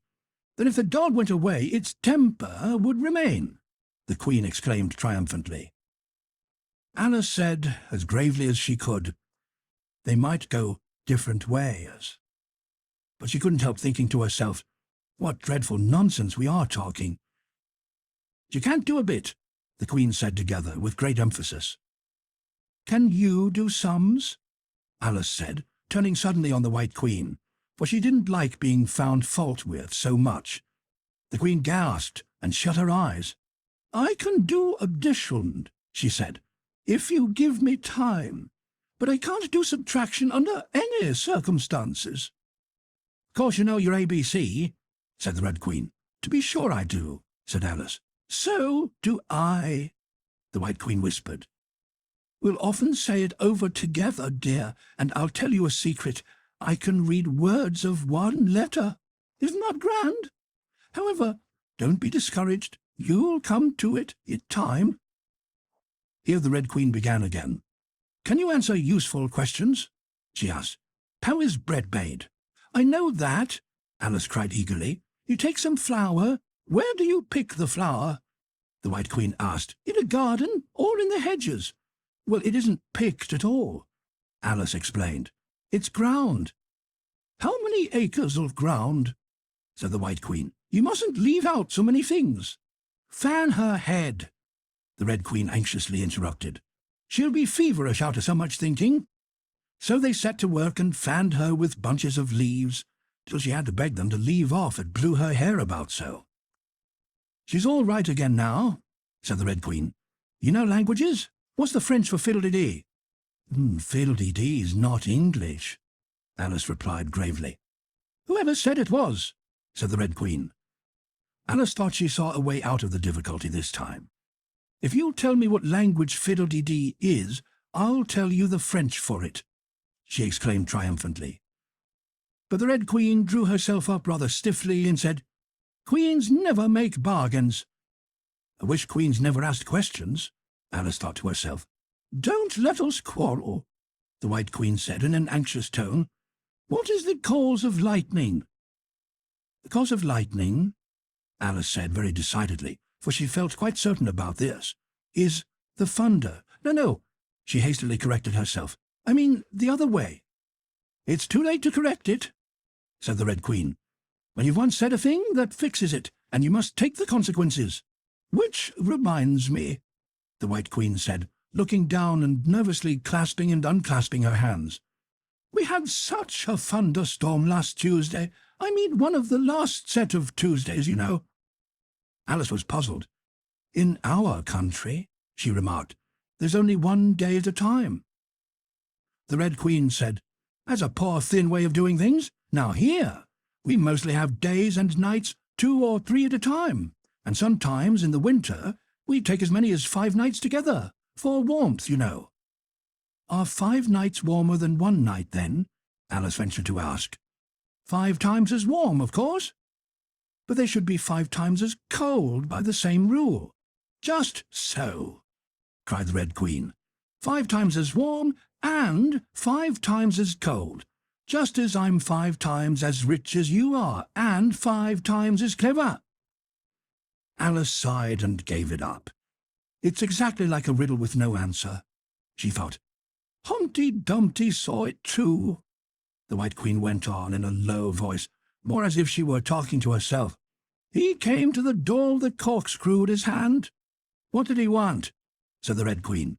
"He said he would come in," the White Queen went on, "because he was looking for a hippopotamus.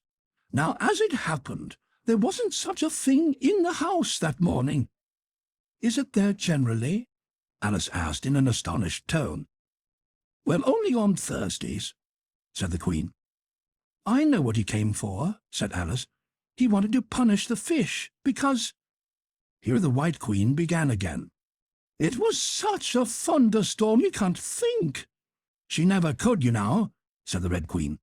"And part of the roof came off, and ever so much thunder got in, and it went rolling round the room in great lumps, and knocking over the tables and things, till I was so frightened I couldn't remember my own name."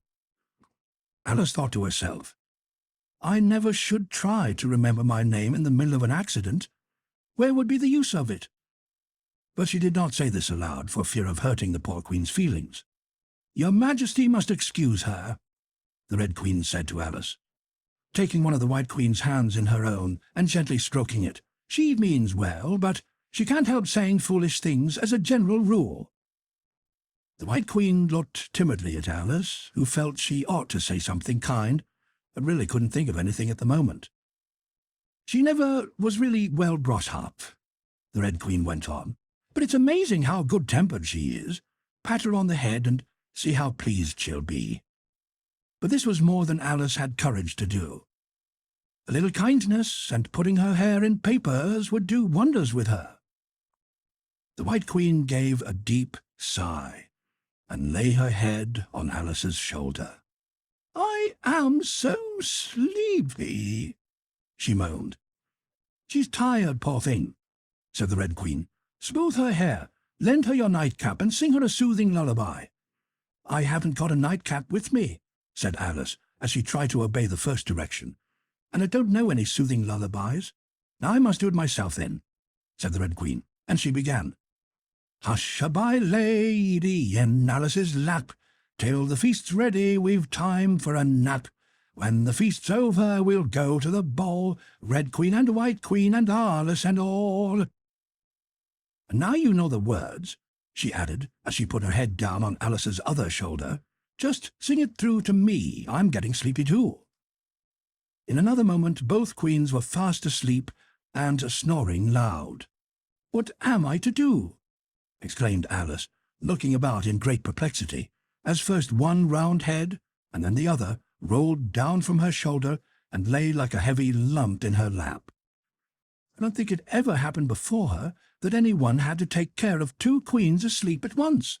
No, not in all the history of England. It couldn't, you know, because there never was more than one queen at a time. Do wake up, you heavy things," she went on in an impatient tone, but there was no answer but a gentle snoring. The snoring got more distinct every minute, and sounded more like a tune. At last she could even make out words, and she listened so eagerly that, when the two great heads suddenly vanished from her lap, she hardly missed them. She was standing before an arched doorway, over which were the words "Queen Alice" in large letters, and on each side of the arch there was a bell handle. One was marked "Visitor's Bell" and the other "Servant's Bell." "I'll wait till the song's over," thought Alice, "and then I'll ring the... Which bell must I ring?" she went on, very much puzzled by the names. "I'm not a visitor. I'm not a servant. There ought to be one marked Queen, you know." Just then the door opened a little way, and a creature with a long beak put its head out for a moment and said, "No admittance till the week after next," and shut the door again with a bang. Alice knocked and rang in vain for a long time, but at last a very old frog, who was sitting under a tree, got up and hobbled slowly towards her. He was dressed in bright yellow, and had enormous boots on. "What is it now?" the frog said in a deep, hoarse whisper. Alice turned round, ready to find fault with anybody. "Where's the servant whose business it is to answer the door?" she began angrily. "Which door?" said the frog. Alice almost stamped with irritation at the slow drawl in which he spoke. "This door, of course." The frog looked at the door with his large, dull eyes for a minute. Then he went nearer and rubbed it with his thumb, as if he were trying whether the paint would come off. Then he looked at Alice. "To answer the door," he said. "What's it been asking of?" He was so hoarse that Alice could scarcely hear him. "I don't know what you mean," she said. "I speaks English, doesn't I?" the frog went on. "Or are you deaf? What did I ask you?" "Nothing," Alice said impatiently. "I've been knocking at it." Shouldn't do that, the frog muttered. "Wex is it, you know?" Then he went up and gave the door a kick with one of his great feet. "You let it alone," he panted out as he hobbled back to his tree, "and I'll let you alone, you know." At this moment the door was flung open, and a shrill voice was heard singing, To the looking-glass world it was Alice that said, I've a sceptre in hand, I've a crown on my head. Let the looking-glass creatures, whatever they be, come and dine with the Red Queen, White Queen, and me. And hundreds of voices joined in the chorus. Then fill up the glasses as quick as you can, and sprinkle the table with buttons and bran. Put cats in the coffee, and mice in the tea, and welcome Queen Alice with 30 times 3. Then followed a confused noise of cheering, and Alice thought to herself, 30 times 3 makes 90. Wonder if anyone's counting. In a minute there was silence again, and the same shrill voice sang another verse. Oh, looking-glass creatures, quoth Alice, draw near. 'Tis on honour to say me a favour to hear. 'Tis a privilege high to have dinner and tea, along with the Red Queen, the White Queen, and me. Then came the chorus again. Then fill up the glasses with treacle and ink, or anything else that is pleasant to drink. Make sand with the cider and wool with the wine, and welcome Queen Alice with 90 times 9. 90 times 9? Alice repeated in despair. Oh, that'll never be done. I'd better go in at once. And in she went, and there was a dead silence the moment she appeared. Alice glanced nervously along the table as she walked up the large hall, and noticed that there were about 50 guests, of all kinds. Some were animals, some birds, and there were even a few flowers among them. I'm glad they've come without waiting to be asked, she thought. I should never have known who were the right people to invite. There were 3 chairs at the head of the table. The Red and White Queens had already taken 2 of them, but the middle one was empty. Alice sat down in it, rather uncomfortable at the silence, and longing for someone to speak. At last the Red Queen began. You've missed the soup and the fish, she said. Put on the joint. And the waiters set a leg of mutton before Alice, who looked at it rather anxiously, as she had never had to carve a joint before. You look a little shy. Let me introduce you to that leg of mutton, said the Red Queen. Alice, mutton. Mutton, Alice. The leg of mutton got up in the dish and made a little bow to Alice, and Alice returned the bow, not knowing whether to be frightened or amused. May I give you a slice? She said, taking up the knife and fork and looking from one queen to the other. Certainly not, the Red Queen said very decidedly. It isn't etiquette to cut anyone you've been introduced to. Remove the joint. The waiters carried it off, and brought a large plum pudding in its place. I won't be introduced to the pudding, please, Alice said rather hastily. We shall get no dinner at all. May I give you some? But the Red Queen looked sulky and growled, Pudding, Alice, Alice, pudding. Remove the pudding. And the waiters took it away so quickly that Alice couldn't return its bow. However, she didn't see why the Red Queen should be the only one to give orders, so, as an experiment, she called out, Waiter, bring back the pudding. And there it was again in a moment, like a conjuring trick. It was so large that she couldn't help feeling a little shy with it, as she had been with the mutton. However, she conquered her shyness by a great effort, and cut a slice, and handed it to the Red Queen. What impertinence, said the pudding. But I wonder how you'd like it if I were to cut a slice out of you, you creature. It spoke in a thick, suety sort of voice, and Alice hadn't a word to say in reply. She could only sit and look at it and gasp. Make a remark, said the Red Queen. It's ridiculous to leave all the conversation to the pudding. Do you know, I've had such a quantity of poetry repeated to me today, Alice began, a little frightened at finding that, the moment she opened her lips, there was dead silence, and all eyes were fixed upon her. And it's a very curious thing, I think. Every poem was about fishes in some way. Do you know why they're so fond of fishes all about here? She spoke to the Red Queen, whose answer was a little wide of the mark. As to fishes, she said very slowly and solemnly, putting her mouth close to Alice's ear. Her White Majesty knows a lovely riddle, all in poetry, all about fishes. Shall she repeat it?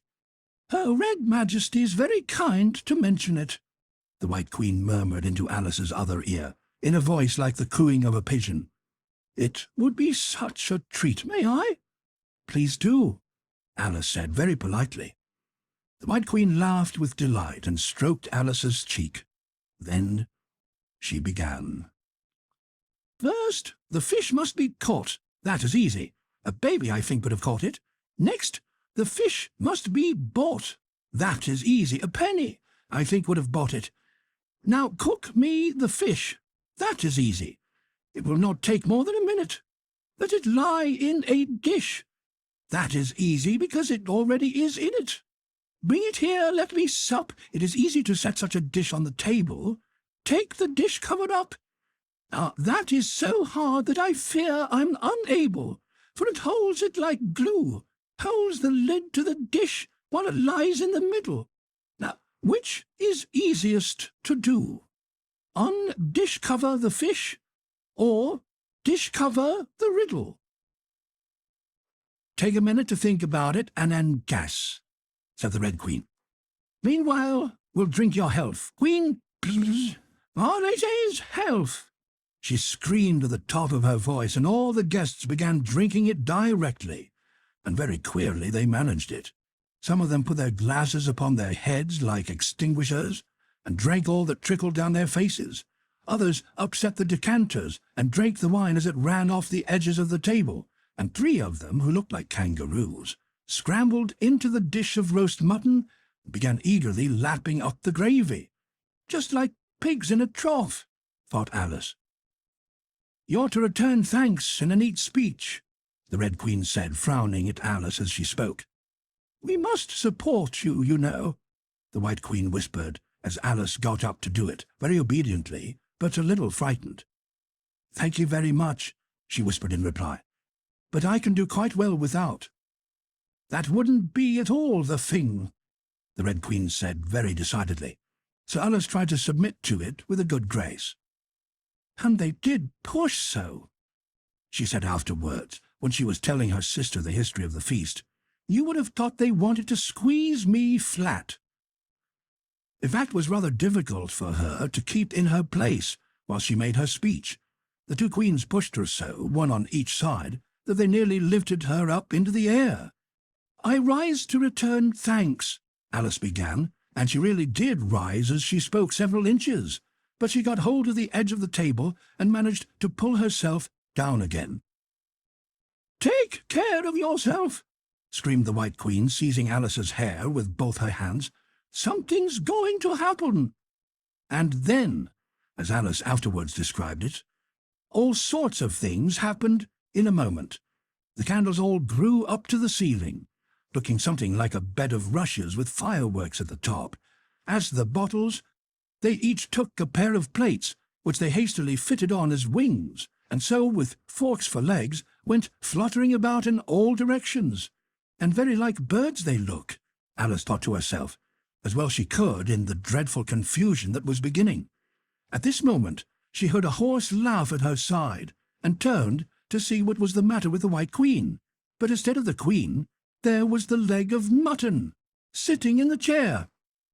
"Here I am," cried a voice from the soup tureen, and Alice turned again, just in time to see the Queen's broad, good-natured face grinning at her for a moment over the edge of the tureen before she disappeared into the soup. There was not a moment to be lost.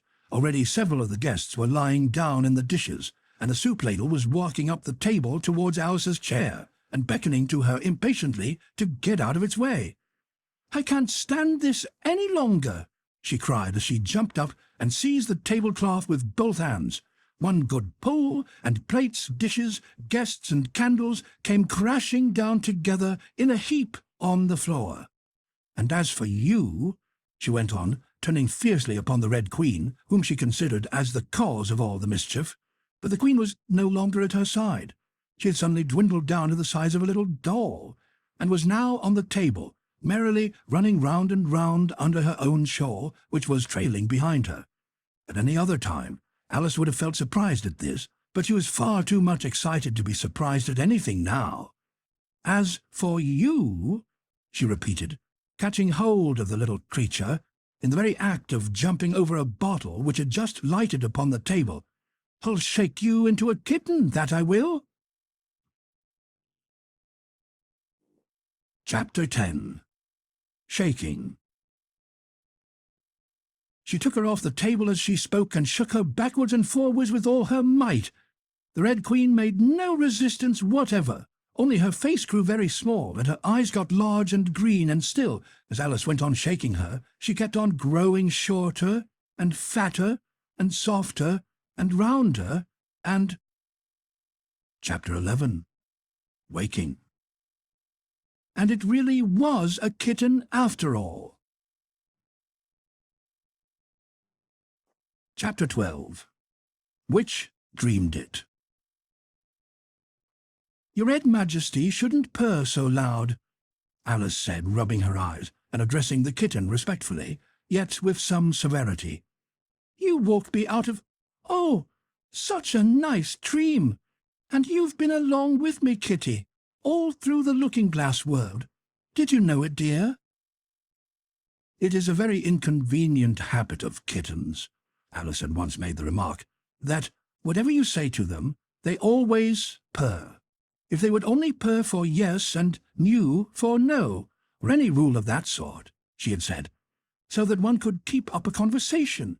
But how can you talk with a person if they always say the same thing?" On this occasion the kitten only purred, and it was impossible to guess whether it meant yes or no.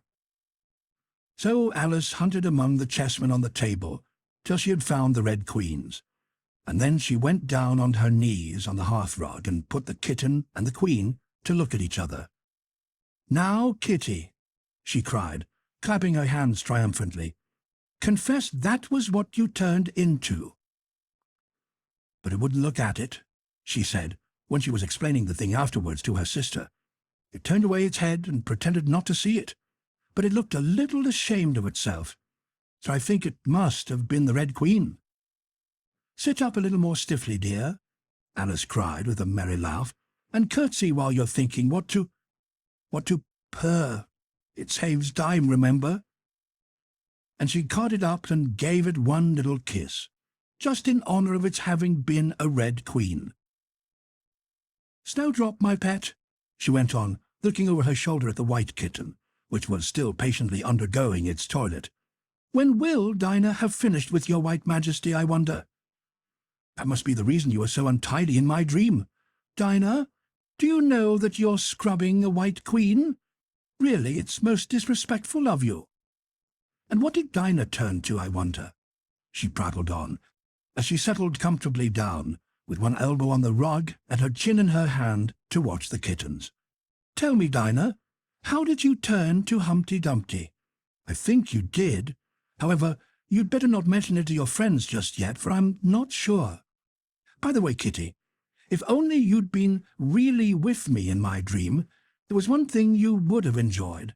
I had such a quantity of poetry said to me, all about fishes. Tomorrow morning you shall have a real treat.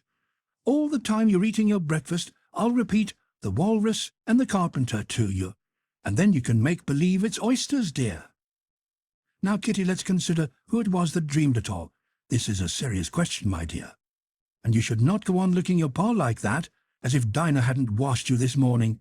You see, Kitty, it must have been either me or the Red King. He was part of my dream, of course, but then I was part of his dream too. Was it the Red King, Kitty? You were his wife, my dear, so you ought to know. Oh, Kitty, do help to settle it. I'm sure your paw can wait. But the provoking kitten only began on the other paw, and pretended it hadn't heard the question. Which do you think it was? A boat beneath a sunny sky, lingering onward dreamily in an evening of July. Children 3, that nestle near, eager eye and willing ear, pleased a simple tale to hear. Long has paled that sunny sky. Echoes fade, and memories die. Autumn frosts have slain July. Still she haunts me, phantom-wise, Alice moving under skies never seen by waking eyes. Children yet, A tale to hear, eager eye and willing ear lovingly shall nestle near. In a wonderland they lie, dreaming as the days go by, dreaming as the summers die.